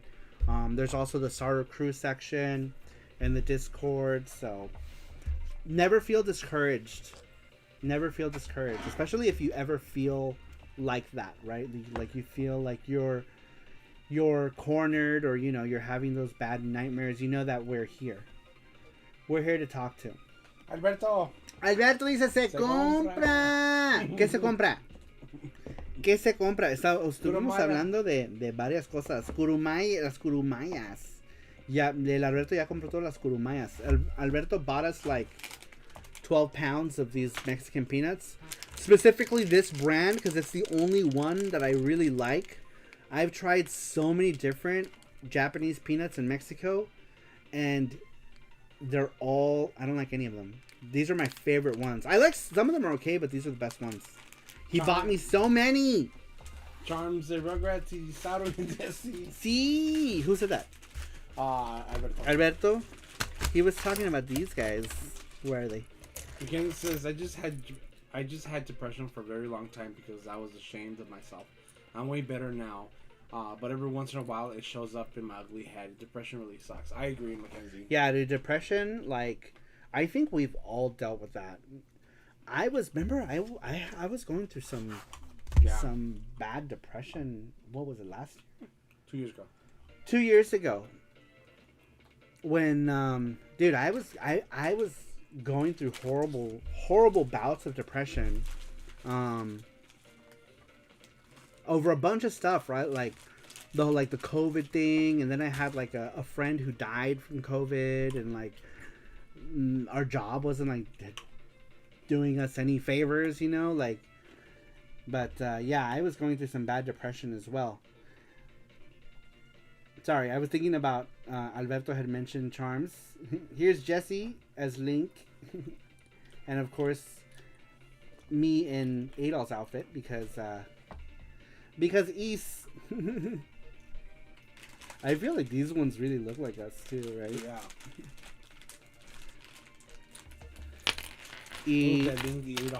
The ones Alberto was talking about. Alberto Estobeder in chat, by the way. His name is Alberto. Alberto Estobeder. He was talking about these guys right here. These Rugrats ones. Which I have a video of when we all went the last day. Where? With Alberto. Oh yeah. Oh, that's right.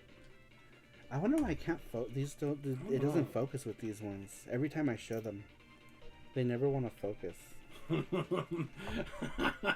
Mackenzie says, "Oh, I thought it was Saru Charm as Santa Claus and Jesse as a elf." Does it look like That's Santa hilarious. Claus? Now I'm not gonna be able to unsee that. Thanks, Mackenzie. That's awesome. Thanks, Mackenzie. There it Whatever is. you want it to be. Whatever you want it to be. If you want it to be Santa Claus, it could be Santa Claus. You gotta show one at a time. But I showed the other ones both. I know, both but at the these same are time. colorful. Rugrats. Oh, is that why? Sorry. Because they're colorful. I can't get them to stay. They're like twisted weirdly. But yeah, these are like Rugrats ones. All right, let me try again. There we go. There we go. Now you can see them. that one is me. And then Jesse's eating. He's eating Cheetos. But they're called Puffos. It's got a panda head on them.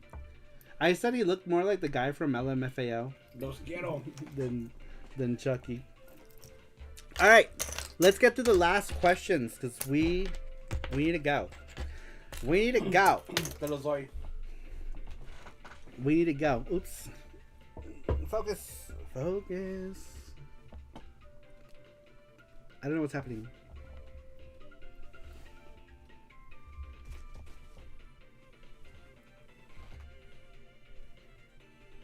There it goes. There it goes. They're super cute, says Sasquatch. We all know Saru loves Rugrats. After all, the handheld sent to Saru mysteriously came with Rugrats games built into them. Yes, it's my favorite now. It's my favorite. All right, moving on. The last one comes to us from Wreck-It Renz. We had asked what video game or video game series changed your perspective on video games. Wreck-It Renz says, for me, there are two that changed how I viewed video games. Metal Gear Solid and Legend of Dragoon, both on the PS1, showed me that games could be more than getting from point A to point B or beating up bad guys and moving on. They proved that it could be those things, as well as have an engrossing storyline that captivates the imagination and transports you to that world, says Wreck-It Renz. Very cool. Man, I've been meaning to play Legend of Dragoon. Maybe one of these days I will play it. I don't have it installed on my Polymega, but one of these days I will. Assuming they fix the Polymega. I might just start streaming on the Mister until Polymega stuff gets sorted out. I might just start moving stuff over to the Mister for now. But anyhow, let's see. Mackenzie says, I was just teasing Saru about the Santa Claus and Head Elf. Just when I see red and green, Christmas comes to mind. Me too. Let's see. Rover says, my son is going off to a new school quicker than I was expecting. And it's... Sorry. And it's very nerve-shredding. But I'm just glad that he found placement. I wasn't expecting placement for 12 to 18 months. Oh my gosh. So when are they moving little Lucas to his school? When is it happening? How soon are you talking? Man, that must be hard, right? I'm sure it is. Must be hard. It will be less than 2 months from now. Oosh. Oh wow. That is like super quick. Okay. Man. Wow. Well, I guess man, when the time comes, that's probably going to be hard, right? To say goodbye to your little man being away. But I mean, it's cool. It's good for him. It's going to be, good for him. How often will you get to see him? Will it after he goes to his institute? Like, how often will you be able to visit? Congratulations. Oh, you ready to go? I'm sorry, you're like holding the thing. No, I'm not. I guess my question of the day wasn't submitted on time, says Brian Sibley. No. Did you submit one? It's on there.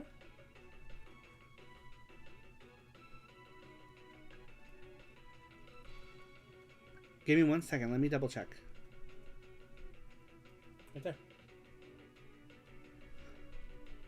Oh, it is there. Let's go through it again. Brian Sibley says the video game that changed my view on video games was Pokemon Red, and later on Pokemon Yellow Special Pikachu Edition. Why? Well, because before those games, I didn't know that video games had genres like everything else, like books and movies, and the type of video games I was playing mostly was platform games or platformers. So those video games really changed my view on video games, and I'm happy for that because I became more knowledgeable on how the video game industry was like. There it is. Nice. Okay. I like cool. Yeah, I was there. I just didn't see it. Says he will be. He'll get the care he needs, but I won't be able to see him for a whole month, and then only occasional visits, like once a week on Zoom. It's gonna suck. Yeah, but I mean, it's gonna be good for him, right? Like it'll help him develop, and you know, he's gonna get the specialized care he needs. But man, yeah, that's gonna be tough for a parent. So hugs to Rover, big hugs to Rover. Rover's gonna need the emotional supports, and like I said, you could always talk. You know, you could always talk to me privately on Discord about stuff. Like we've had tons of times. Me and Rover always talk about stuff. There's also Saru Crew cares. You know, we're all here for each other. We're all here for everyone in the Saru Crew. Yeah, we're here for each other in the Saru Crew. You know, everyone's awake. Yeah, someone will always awake. be awake, right? And the only time like something ever happens is like someone does something crazy, right? Like we've had situations where people have done stuff that were crazy, and of course, like, you know, we stand by everyone so long as no one does anything crazy, you know, or says anything insane. But yeah. Let's see here. Legend of Dragoon was my last game purchased. I never got the chance as a kid to play it, says Desert Lizard. Nice. So you recently got it? You recently got a copy of Dragoon. Very nice. Very cool. Rover says humidity is the best. All hell is cult of Saru. It's a soft cult. It's cult with a lowercase c. That's always the joke, right? Like we have like haters who are like the cult of Saru, blah blah blah. I was kind of a shut-in as a kid and shy, says Brian Sibley. Me too. Yeah, me too, dude. I was a huge shut-in. I was, as a kid, like, oh my god, I had developmental issues because like growing up, like my parents, like I remember like they didn't have like the best relationship, and they were always yelling at each other. And then when they divorced, like me and my mom moved to California, I was in isolation for over a year. I didn't go to school. I was mostly in a room where I would go out like once a week. So it was really hard to adapt to being social. So like my first years of being social were super hard. It was hard, like growing up. Like you wouldn't know it from how I am now. Like I seem like I'm very extroverted, because nowadays I am. I'm pretty extroverted, but as a kid, it was hard. So I understand how that is. I'm still kind of shy, but not as much as I was as a kid. Yeah. Yeah. Like I'm also still shy. I'm a lot more extroverted than I used to be, but man, like growing up, I had some developmental issues and like, you know, just a bunch of stuff. Like childhood was hard. Childhood was hard, and I never was allowed to talk about it either, because like, you know, I tried to talk about it with family, and family would immediately shut it down or didn't want to hear it, or they only focused on how much I was like the black sheep, you know, because, you know, I had developmental issues, I was gay, you know, so that was like, you know, I may as well have been a fucking two-headed dragon. So yeah, I can understand like, you know, developmental issues. Like it was like growing up was crazy, and like honestly family wasn't really there. Like as much as they want to pretend that they were not. You know, the family was not there for me. Like they pretended to be there for me, but like most of them weren't. The only one that I feel like would have been there for me, I didn't let them be there for me, and that was my dad. I feel like my dad would have been there for me for a lot, and I shut him out because of my mom. But like I feel like out of all the people, like my dad would have been the most supportive, but I didn't give him the chance to be, you know. And I'm glad that me and my dad now, like, we have like a relationship and stuff, but I feel like because of my biological mom, like me and my dad didn't get to develop the relationship that we should have. Rover says, fuck them, two-headed dragons are hot. Says Rover. Mackenzie says, I learned the hard way the video game industry is tough. When I showed Saru my build of FXC Yuki on Jaguar, I got flat out denial and a cease and desist. But hey, we're still friends. Hey, I'll put it out on the Jaguar. If there isn't really like, there's like a really small homebrew community for the Jaguar, but like, you know, if somebody wanted to port Yugi to the Jaguar, I'd be like, yeah, fuck it, go ahead. You could do it. I'll support. But, you know, I don't know that I could actually, you know, do anything other than be like, yeah, you can do it. But I mean, I'm down for the idea though. Mackenzie says, I was mostly fine as a kid with other kids. However, as I entered middle school and all the way till college, I didn't really know how to accept I was bi and had feelings for both boys and girls, says Mackenzie.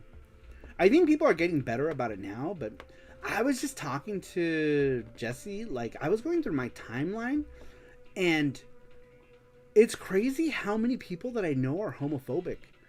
And in my mind, I'm like, y'all know I'm gay, right? Like, it's crazy though. Like a lot of like friends who were like really close friends are posting like really homophobic stuff, and I'm like, man, y'all making me afraid to like hang out with you, you know? Because like, even though like my sexuality isn't like on the forefront, it kind of makes me, that's still part of me, right? Like I was born like that, so it's like, but I feel like those people are like, oh, you're the cool gay, so, and then it's like, what the fuck? I'm the pick me gay. Is that what you're saying? That's what they're saying. Yeah, that's what Is that like, oh, you're not like the other ones? I've heard that before. Yeah, I've heard oh my that god, a lot, I too. find that hyper offensive. Yeah. Well, you're okay. You're not like You're like you're not like the other gays. And I'm like, nope. What the fuck does that mean? Like, what the fuck? Can you run Yuki on a Casio, Saru? Where, you know, it'd be cool to have Yuki on a Casio Loopy.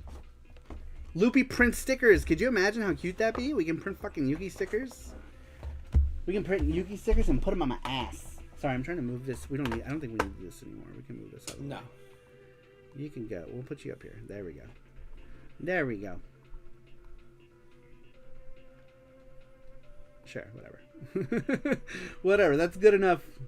That's good enough. I also had a mental problems, as you know from Discord.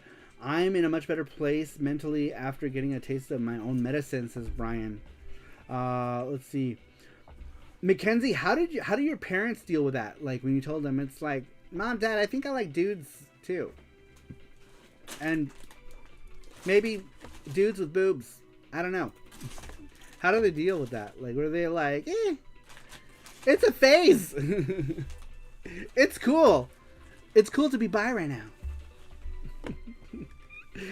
I don't know that it is. I don't know that it is. Alright, so yeah, next version of Yuki on the C64. Mark said he would program for it. Even though Mark doesn't know how to program, he already committed to it. Mark Dell, I don't know if you're here, but Mark Dell, you're the one who's porting Yuki to the C64, okay? It's a done deal. It's a done deal. Rover says, I always wondered what's wrong with being pick-me in the first place. It means you're more desirable, and the people complaining are just frumpy fucktards who couldn't get laid by a blind pansexual. Let's see here. I thought you were gay. I didn't ask you if you were because I thought it was a sensitive subject at the time. No, I don't. I'm not. Yeah, when it comes to that stuff, I'm not really easily offended by stuff. Like, people make jokes all the time about stuff. Like, it doesn't bother me. But, like, what does bother me if people are like, oh, you know, fucking this, fucking that, you know, and it's like, hey, I'm part of that group, so, you know, are we gonna be cool? Do like, do I want to invite you over to my house? You I'm know, at a point in like, my life, it's like, I have other friends, so I don't give a shit. right? Yeah, you know what I mean. It's It's like, like, why am I being friends with you? Like, there's no point in being There's no friends point. with people who have like views like that when you know, there are other friends who are like way more accepting Yeah. of it. But dude, like I remember like lots of stuff too. Like I remember like even like within like family, right? Like I remember like my mom and my brother would like talk shit in the corner about me being gay, and I'm like listening to it. This happened like here in Vegas too, and like it's something that I'll never forget is them like talking about me being gay. Like it was like I was like I had cancer. Like I had cancer and it was contagious the way they talked. But like, you know, God forbid I bring shit up like that because everyone gets offended over it. It's like it's like, all right, yeah, hurt my feelings, but the second that I want to talk about my feelings, that's when you choose to be offended about it.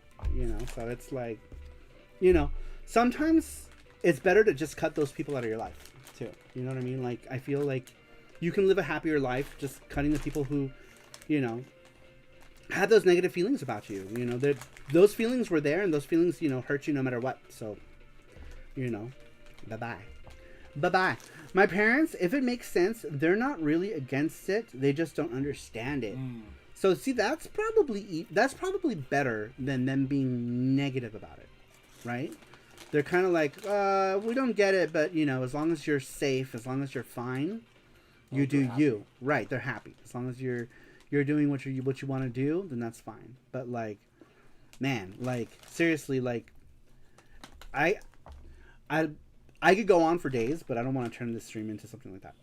No les hagas caso, yo los quiero mucho, amigos, dice el Alberto. Gracias, Alberto. Nos vamos a llenar de cacahuates. Por esa, solo porque dijiste eso, me voy a comer todas esas bolsas de cacahuates ahorita.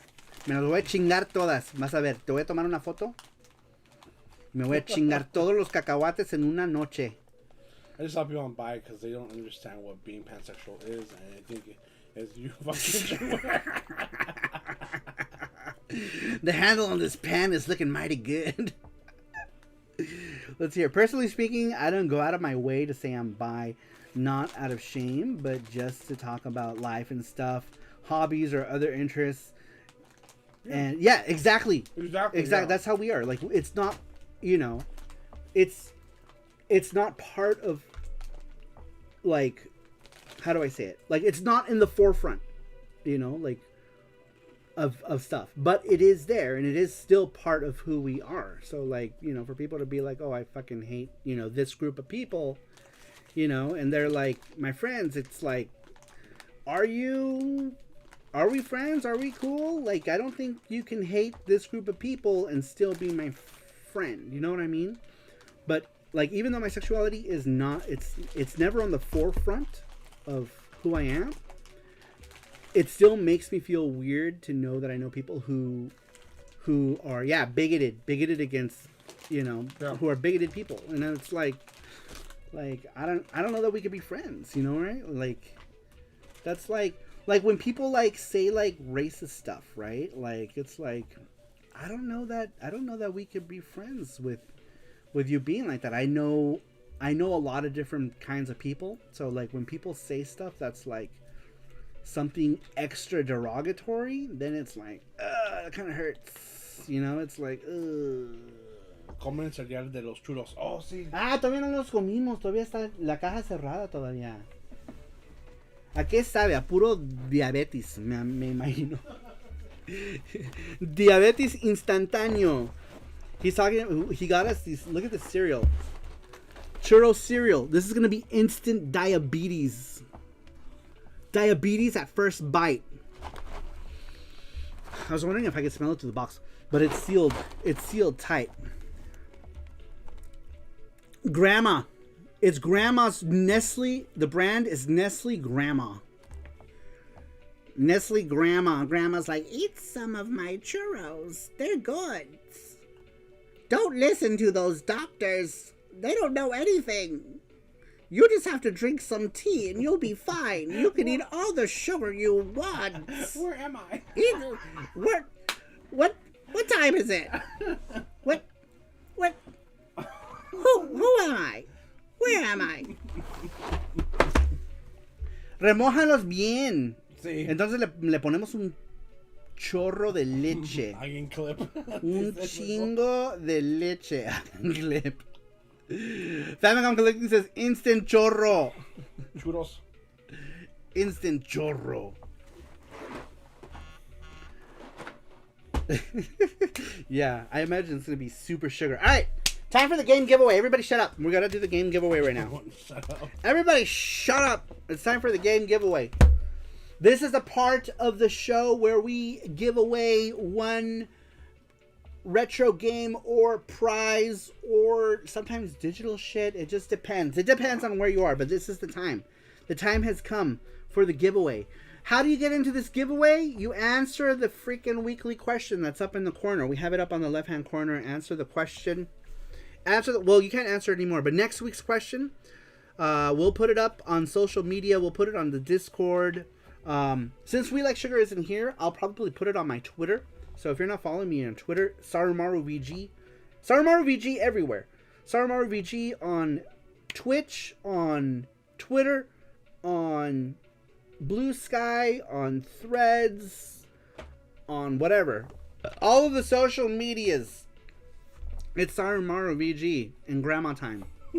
It's time for grandma time and diabetes. Okay. Diabetes. All right, here we go. Here's the wheel, you guys. We're gonna shuffle 3 times. 1, 2, and 3. All right, here we go. All right, here we go. Good luck, everybody. Good luck. Good luck. Good luck. Here goes. Who's gonna be? Who's it gonna be? It's gonna be either it's gonna be Cybergirl or Brandon Wallace. Cybergirl. It's Cybergirl. Cybergirl won with her non-answer. She's like, I don't know things. Congratulations, Cybergirl. Hey, it was an answer. It was an answer. She did answer it. She did take the time to answer it. So it's fair. And she answers every week. It's fair. So non-answers win, says Matthew. Yeah, well, I mean, it's an answer. Technically, it's still an answer. But, yeah. Cybergirl, you're the winner. Cybergirl doesn't watch, but we will let the only Cybergirl reason know. why, too, is because Cybergirl's also a SaruPro member. So. Well, she answers the question every week. Yeah, she does. So, even if she answers with vague answers, super vague, but answers. Cybergirl, congratulations. Congratulations. You too can answer, or you too can win a retro video game by answering the bi-weekly question, because SaruShow is bi-weekly. There's not going to be a SaruShow next week. It'll be the week after. So today, next Saturday, I have my show with my Mexican friends, or I'm an invited guest, but an invited guest who's going to be part of their regular rotation. So the show's entirely in Spanish, so I could recommend you to go, but if you don't speak Spanish, you're not going to understand anything. I know Alberto is going to be there for sure. I know Dragon, what was his name? Dragon Lizard? Lizard Baby. What was your name? Desert Lizard. Dragon Lizard is going to be there too. Sorry, I meant Cybergirl Goddess. She's going to smite you. Congrats to Cybergirl, a girl after all of our answerable hearts. ¿Dónde? En el canal del Tibu. Nochecitas en Bulgaria. El próximo sábado. O sea, no este sábado, pero el próximo sábado es Noches en Bulgaria. Noches en Bulgaria. El primero va a ser el 17. Y después el segundo. El segundo de marzo. Y después el... No sé. Cada otra semana, pues. Cada otra semana hasta sepa cuándo. Sepa cuándo. Is it the podcast with Mariolo? That one already went live. It was like a one. It was an interview, like a one-time interview. Like she interviews like different people, and they do like, you know, different things. And dude, it was nice to be able to be a part of that interview. So that's what Inu Base was saying, to check out the interview. So I appreciate Inu Base checking it out himself. He said I was very well behaved, but the thing, what are you doing? The podcast, what do you call that? Interview. The radio interview happened on Mexican national radio already. And I thought it was like citywide, but apparently the show was like nationwide, which is cool. And then they uploaded that to YouTube as well. They uploaded it to YouTube. And yeah, they did stuff. And it was good. I'll be catching that, says Wreck-It Renz. Let me see if I can find it. What was it on YouTube? YouTube? Why did you get scared? YouTube? How do I find it? How do I easily find it? Well, didn't I post a link of it somewhere? I think on Twitter, maybe?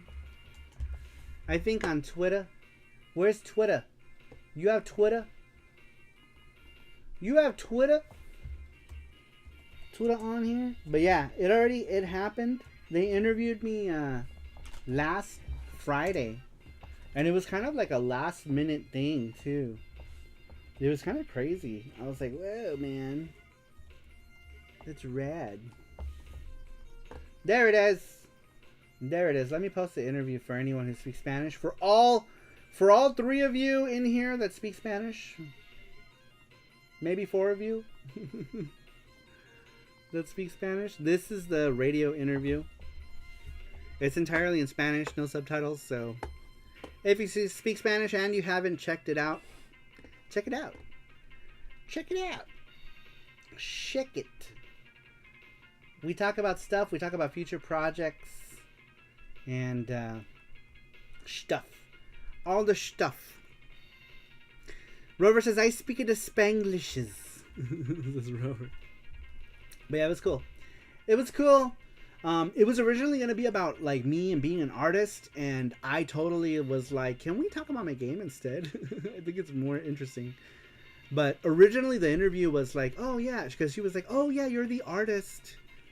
You know, she's like, what can we talk about? I was like, we can talk about my game. And actually, if we can just pivot, can we pivot to it being about the game? Because like my whole reason for like being in Mexico and doing stuff was to promote the game. But I guess she thought I was there as an artist, which is partly true, right? Like, yeah, I am an artist. But yeah, that I completely pivoted the interview to be about FX Unit Yuki. Pivot. Ok, pues, gotta get some sleepies. Se me portan bien y y si no, me invitan. Those Wreck-It Renz. Claro que sí. Buenas noches, Wreck-It Renz. Muchísimas gracias. I appreciate you being here. We love you. Have a good night. Muchísimas gracias. Y te queremos un chingo. Next year, Saru will promote booby mouse pads of Yuki. No, it's this year. It's this month. We're going to do that. We're doing a lot this month, actually. This month is going to be booby mouse pads. We also are doing the FX Unit Yuki 240p suite, which was originally just going to be on the Mega Drive, but Artemio also wants to program a PC Engine version of it. So we'll be doing a PC Engine version of the 240p suite as well. And Artemio already offered to program for it. It's a funny story because we originally met Artemio because he had offered to program the Dreamcast version of FX Unit Yuki if we didn't find a programmer. He offered to program it. Dude, and like Artemio is like, he just wants to do it. Like, he doesn't even want anything back for it. You know, obviously we want to give him something, but he was like, yeah, I'll just do it. I'll do it. You know, like the guy is like he just wants to do it, you know? So I was like, man, we got to give you something for it, you know? Like everyone who worked on Yuki got paid something. We got to give you something for it. Wonder Swan Yuki! I think you're more known for being a game developer, but I could be wrong. I feel so that now it is, but yeah, they were originally had the idea of that I was going to be on there as an artist, you know, and I was like, let's talk about my game, because we got a Game Boy game, and so we talked about the Game Boy game coming out, as well. Atari 2600 Yuki. Yeah, and Yuki will just be like a pink square, and then all the enemies will just be like other colored squares. It'll be awesome. And the music can be like boop, boop, boop, boop. I still dream of you making a Bubble Bobble type game. I want to so bad, but I don't have anyone to program for it. Everyone wants to make action games. I want to do a Bubble Bobble game. I even have an idea for a Bubble Bobble game. I even have sprites for a Bubble Bobble game. But everyone who is programming for me right now wants to do action games. So like me and Rover are doing an action game. Right now it's on hold though because of some personal things that happened with someone in the team. Let's see. Alberto is doing some Mega Drive programming for us, but he's doing an action game. Even though I did propose a one-screen game, and he's like, "No, I want to do an action game." And I'm like, "Okay, we'll do an action game." Let's see here. Who else? And of course, Seiichi in the Game Boy game is going to be an action game. So like, all the next 3 game projects are all action games. But I want to do a one-screen. I want to do a one-screen Bubble Bobble type game. But yeah, everyone wants to do action games, so I guess we're doing action games. Yuki Hentai. And basically, I'm just pretty much whatever the programmer wants to do is what I'm going to work around, right? Because, like, I can't program. So, and action games are good. People like them. People buy action games. So, no, there's no problem with making action games. What type of action game is it? Is it like Metal Gear? No. They're all the same type of action game. The new PC Engine game is going to be an action game as well. But like I said, that one is put on hold for other reasons. I have a bunch of sprites for another thing too, and I don't know if I'll ever use them. But I have sprites for 2 other things. But I don't know. Right now there's too many things. I just code whatever needs to be coded, says Rover. Yeah, so right now me and Rover are working on another action thing. But it's different. It's going to be more exploratory. I'm sure Saru could get programmers to do a hentai game, says Matthew. What are you talking about a hentai game? Where are we going with this, you guys? No, oh shit. No hentai games. No hentai games, not yet. Hentai games are when we get hard up and no one's buying our stuff. Then we have to we have to resort to titties to sell our stuff. When we have to resort to titties, that's when the hentai games will happen. Yeah, action games appeal to a wide crowd. Yeah, you know, so like action games are easy to market too. That's another thing too. Like straight up action games are easier to market. You know, people want action. That's what people want. People want action games. A straight up action game is going to be easier to sell than a Bubble Bobble clone, I think. It'll be easier to market. It'll be easier to do like a Kickstarter for crowdfunding, pre-orders. It'll be easier to market an action game. Do I want to make a Bubble Bobble type game? Yes. But is it super important that I make a Bubble Bobble type game right now? No, it can wait. It can wait till I get all the stuff out first. Because eventually me and Rover are going to be doing a Yuki game down the line. You know, assuming both of our health is okay. Later on as well. Yuki Hentai game 100 goes 100% vor scat as she eats her enemies and poops it out. No! Stop! No more talking about... That's 3 of you talking about Yuki Hentai. No more. Stop it. All of you. You're all bad. You're all bad children. No more talking about Yuki Hentai. Remember, Yuki Hentai is something that will happen when the money runs out. When the interest runs out. Gal's Panic SS type of game Yuki would be easy to... If they were easy to be made. Dude, I would love to make a game like that. But I don't think that's an easy genre to make. I don't know, maybe. Are you hyperventilating in your panda head? How long have we been? 2 hours. All right. All right. Yuki Bible Adventure then. It's a Sasquatch. Does it have guns for the action game like Contra? One of our games does, but I'm sorry, it doesn't have guns. It doesn't have guns. It's a running gun. One game is going to be a running gun like Contra, but there are no guns. It will be running guns. Oh shit! Almost 3 hours. Dang. All right. All right. Well, I think Rover has said that they are hard to be made. They are in general. Yeah, most people will tell you they're not easy to make. A Gallus Panic type of game. I also don't think a Gallus Panic type of game will sell. Also, I feel like it might be a hard sell to do one unless it's like hentai. But I think it would be hard. Yuki Bible Adventure. Yuki will spread the good word of our Lord and Savior Sarumaru. And then she'll poop or whatever. Does it have a beautiful girl? The running gun game has 2 beautiful girls. It has 2 girls. Yuki Galgun. It has 2 girls. It is very cute. It is very cute. And hopefully we can work more on that soon as well. Right now, the main thing right now is finishing up the 240p suite with Artemio. And then everything else. But 240p suite is pretty much almost a thing, you guys. It's going to be a thing so soon. So soon! We will have pre-orders up for that as well. Something that people can pre-order now that the Yukis are going out. I thought it was spread the word of panda. Yes. The good word of panda.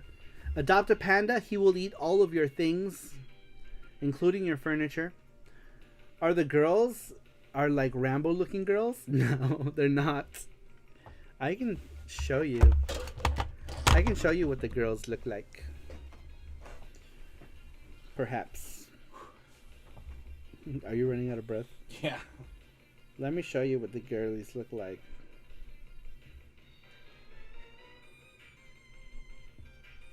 I need to keep a repository. Girl looks like this. Very far from Rambo. Very far from Rambo girl. They have these little mascot creatures, but they're not going to be in the game, I don't think. And then... girl. Girl number 2. Girl number 1 and girl number 2. And they throw talisman. So it's going to be very similar to like a Contra type game. But the mascot creature's name's Saru. Yes. The monkey's name is Saru Bean. I thought the girls were going to be like Saru's French girls. I like both girls. Yeah, so the sprites are super cute. Super cute. Let me show you. Here is the in-game sprite for said girl. For one of them.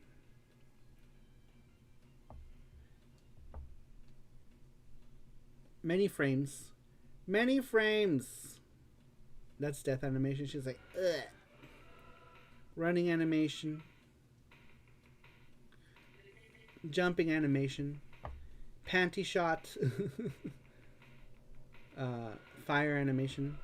Or not. Whatever you call it. Shot animation. But yeah. It's going to be like that. 2 girls just like that. Bomberman type of game. Imagine that. That would be cool. Bomberman type of game. But I feel like it wouldn't sell either. We need to make things that people are going to buy. Because if people buy stuff, we can make more stuff. And we can raise the money to go to conventions and stuff. We haven't been doing conventions because we don't have the money to do it.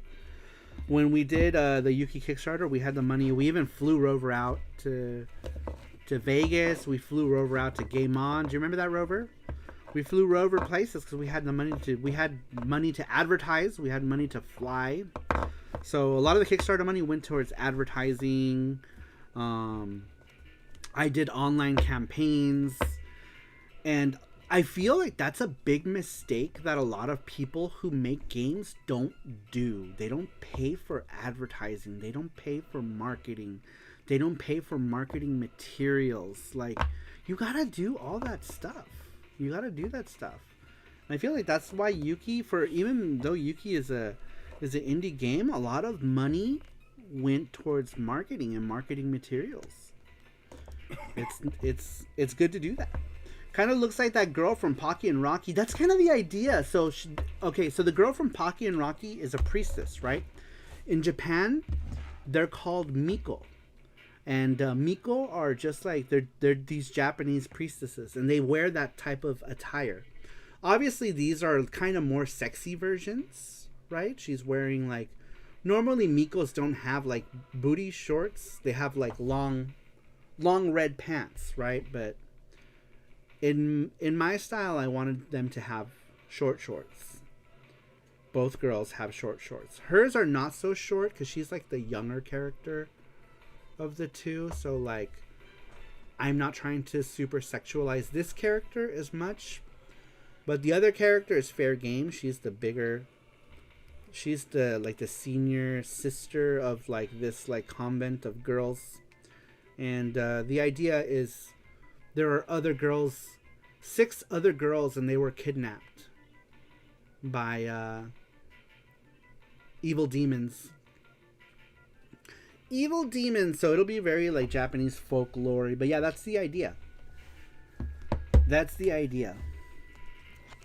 Jin-san said use this to give away a charm to the community. Charm giveaway. Awesome. Charm giveaway. Should we do it now? So we can do it right now. Yeah, we can do it now. We can do it right now. We'll do a giveaway. I'm going to get a job if you want. Yeah, we can either do it now or 2 weeks from now. It's up to you. Whatever you want. But yeah, we'll give it away. Maybe do it 2 weeks from now. That way, we can start it off when people are there. We're going to do giveaway and Jin-chan. Yeah, because there's only 10 people here right now. Yeah, I'd rather have it 12 people when here. There's more people. It would be better when we have more people. One day Saru will advertise his games at TGS. Probably not. But I do want to go to Bit Summit in Japan. Bit Summit is like an indie thing. I want to go to that. I should talk to Inubase and see where I can go. But Bit Summit looks like the big one. There it is. Thank you, Jin-chan. Thank you, Jin-chan. Jin-chan says, how about this? Give away a charm to the community. Since shame E3 is dead, Saru would have Yuki Booth babes. But yeah, that's the idea. Desert Lizard is that they are Miko. Miko are very common. Where is that game? The one game. Oh, it's over there. It's too far. The Psycho game, but there's a bunch of shit on top of it. Oh, Jin-chan, he says, give this to the chat members left, and the next one in 2 weeks. Okay. Great. Nice. All right, well, let's do it right now. Let's do it right now. I guess we can talk a little more then. Yeah. We can talk a little more. If I had my computer, I would show you guys some more about stuff. I would show you stuff. All right, who wants to be in it? Should we just should we just tell people in chat here? How would they give the email? What do you mean? I guess we just do that. What are you talking about? How would we give it away? Just everyone who's in the chat. Okay. Everyone who's in the chat right now. So everyone who is here right now, if you're watching and you want to be entered, just type in 1 so that we know who to add to the wheel. If you're here and you want to be part of the charm giveaway, there it is. Thank you, Jin-chan. So we're going to do one giveaway. Chat members left. The next one in 2 weeks. Here, okay, I'll put you down. Yeah, like so anyone just put a 1 or here, or just type something so that we know you're here. Juan. Juan, come on. Love my brother Saru Panders, says Jin-chan. Mackenzie, Matthew Kelly. Number Juan. Gizmo. Sasquatch. I also have sprites for this Ninja Cat thing. Rover.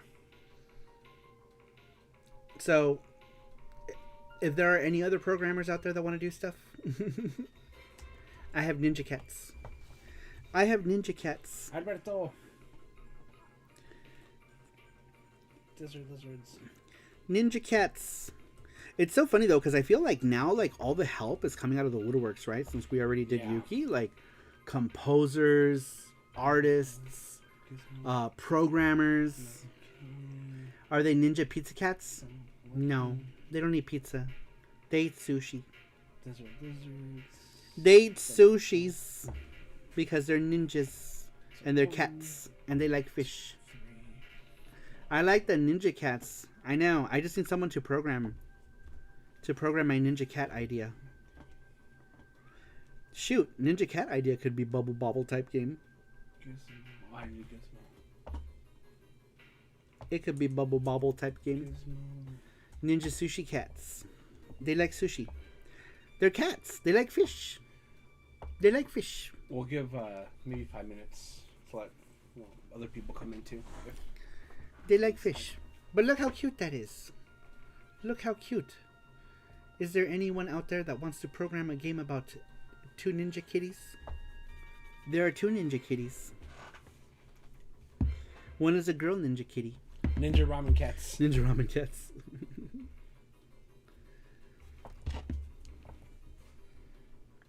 Technically, the ones that Japanese cats that eats pizza are the samurai pizza cats. Samurai pizza cats. Where do you go when you want some pepperoni?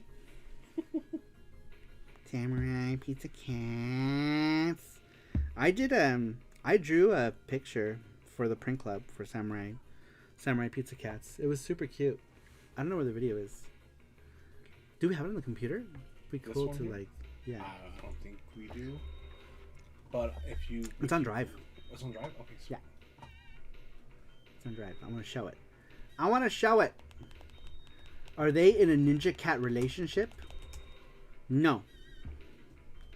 The Ninja Cats one is technically, the story in that is that they were hired by a princess to retrieve their father, who was kidnapped by another evil clan. by another ninja clan. Oh, I have a shorts folder. Go to all the folders. Go to my drive. Right here. Yep. And then one of them is going to be... Shorts folder? Yeah, shorts folder. Go in there. And then... Oh, no, that's yours. I have another one. Go back. There's another... Shorts reels. Right here. Oh, I guess not. Maybe not. Go back. Did I have multiple shorts? Question, maybe that game... Art shorts. Art shorts. Ah. There they are. But the Pizza Cat's not there, is it? Hold on. No. Let me just... Fuck. Oh well. We tried. We tried. Let's see if I can like... Did you do the Gleam already? No. Did everyone say how many people did we add?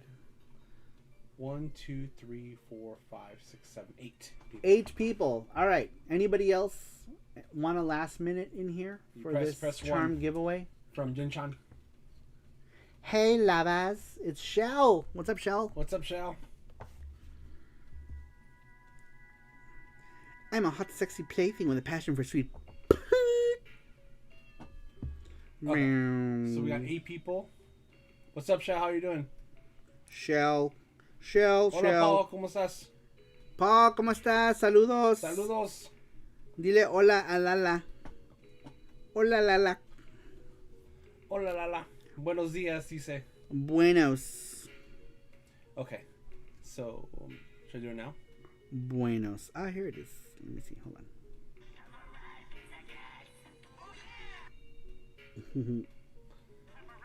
I want to upload this. Pepperoni. There's more penis than any... Press 1 to enter or X to doubt. X to doubt. Press F. Can I send it through here? I think so, yeah. I sent it on Discord. Did it work? Alright. There it is. It did work. Cool. Can you just hit the download? Yeah, download here. Alright, we got 8. We got 8 entries. That's quick. Charms, dice Alberto. Charms. Is it music? That's music too, yeah. Okay, so I'm gonna have to mute it. Oh, I don't care. Who cares? No, Whatever. everyone's gonna be like, it's gonna be loud for everyone else. Oh, it is? Yeah. Oh, okay. So just let everyone know that it might be loud for a second. So lower down the volume. Samurai pizza cats. Oh yeah! Who do you call when you want some pepperoni? Oh, but it's all. There it is. Where is it? Just on eyeball it and no, like here's this stuff. Oh.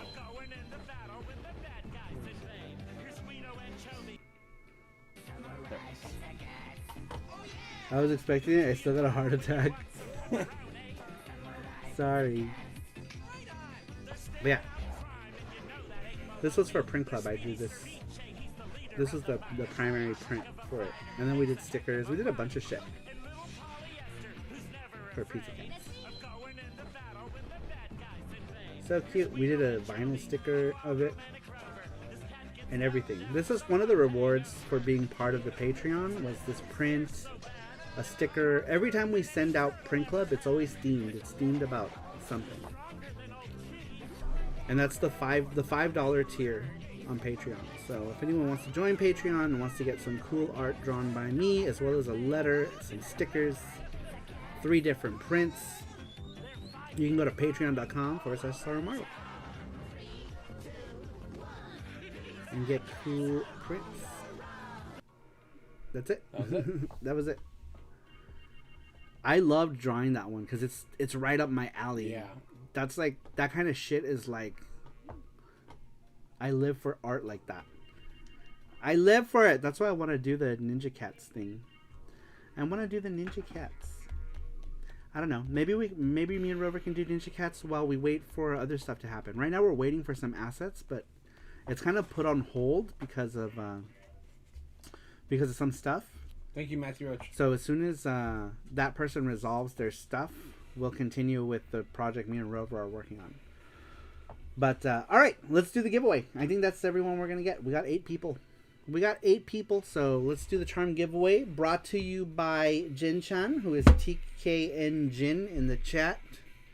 But I will always call him Jin-chan because that's who he is. But yes, Jin-chan in the chat was kind enough to donate to give away charms to you guys, which is very cool. All right, I'm gonna shuffle 3 times. Yeah, 3 times. Ready? 1, 2, and 3. 3. All right, All right, here we go. Good luck, everybody. Once again, big thanks to Jin-chan. Who's gonna be? Looks like it's gonna be Gizmo or Rover. It's gonna be Gizmo. Gizmo is the winner of the charms. Gizmo, you can pick any charm that you want. Any charm you want, Gizmers, and we will send it to Gizmers. And we'll let him know. He doesn't. I don't know if he's here or not, but we'll let him know. We'll let him know. Congratulations to Gizmo. Gizmo, you can pick any charm you want. Any charm you want, big boy. And then come back next Saru show. We'll do another. We'll do another one. So next Saru show, which Yeah, the the second question, chance. the question is going to be, which retro game did you sell that you regret selling? What was a retro game in your collection that you sold that you regret selling? That's going to be the next question. We haven't set up the form yet, but just so you guys know, if you are not on our Discord is behind a paywall. If you're not part of it, I will put it up on Twitter as soon as we have that. We'll put it on Twitter, and we'll also put it on the YouTube community tab. So make sure that you check out the community tab. The secret question. Why do I always say that? I don't know. The question will be there. It's secret. It's secret. Shh. It'll be there in the community tab. But yeah. Guess what's here? Battle Garega PCB. This is Alberto. Does that mean the Fina pin met its goals? It did. Huh? Yeah. Does that mean the Fina pin met its goals? Sorry. Yes, it did. Yes. It met its goal. It met its goal. So we're gonna give away next week. So secret, says Rover. Next week. Not next week. Next 2 weeks from now. So not next Saturday, but the Saturday after next. SaruShow is every other week. It is bi-monthly. So every other week. So not next Saturday, but the Saturday after this one. Another giveaway, thanks to Jin-chan. Another game giveaway, of course. And Gachapon giveaway. So next SaruShow, we have 3 giveaways. 3 giveaways in 2 weeks, you guys. So make sure that you guys are here. Great stream, says Great Matt stream. Tibutrol yokai, sí. Está chido. Está chido. Alright, you guys. We're going to go ahead and end it here. I really appreciate everyone who stopped in here. Thanks, everyone, for making the pin goal possible. Next one is a Fina pin. Look at how cute this guy is. This is what we're doing this year. We're doing pins now for the charm goals. Acrylic pins. They were acrylic charms. Now we're doing acrylic pins. So that's what we're doing now this year. This year is pins. Put them in your hats. Acrylic pins. Put them in your hats. Put them on your backpack. Put them on your shirts. Put them in your butt. Put them wherever you want. As long as you buy them. I don't care where you put them. All right, you guys. Thanks, everyone, for stopping in. I really appreciate it, and I will see you all next time. Bye-bye. "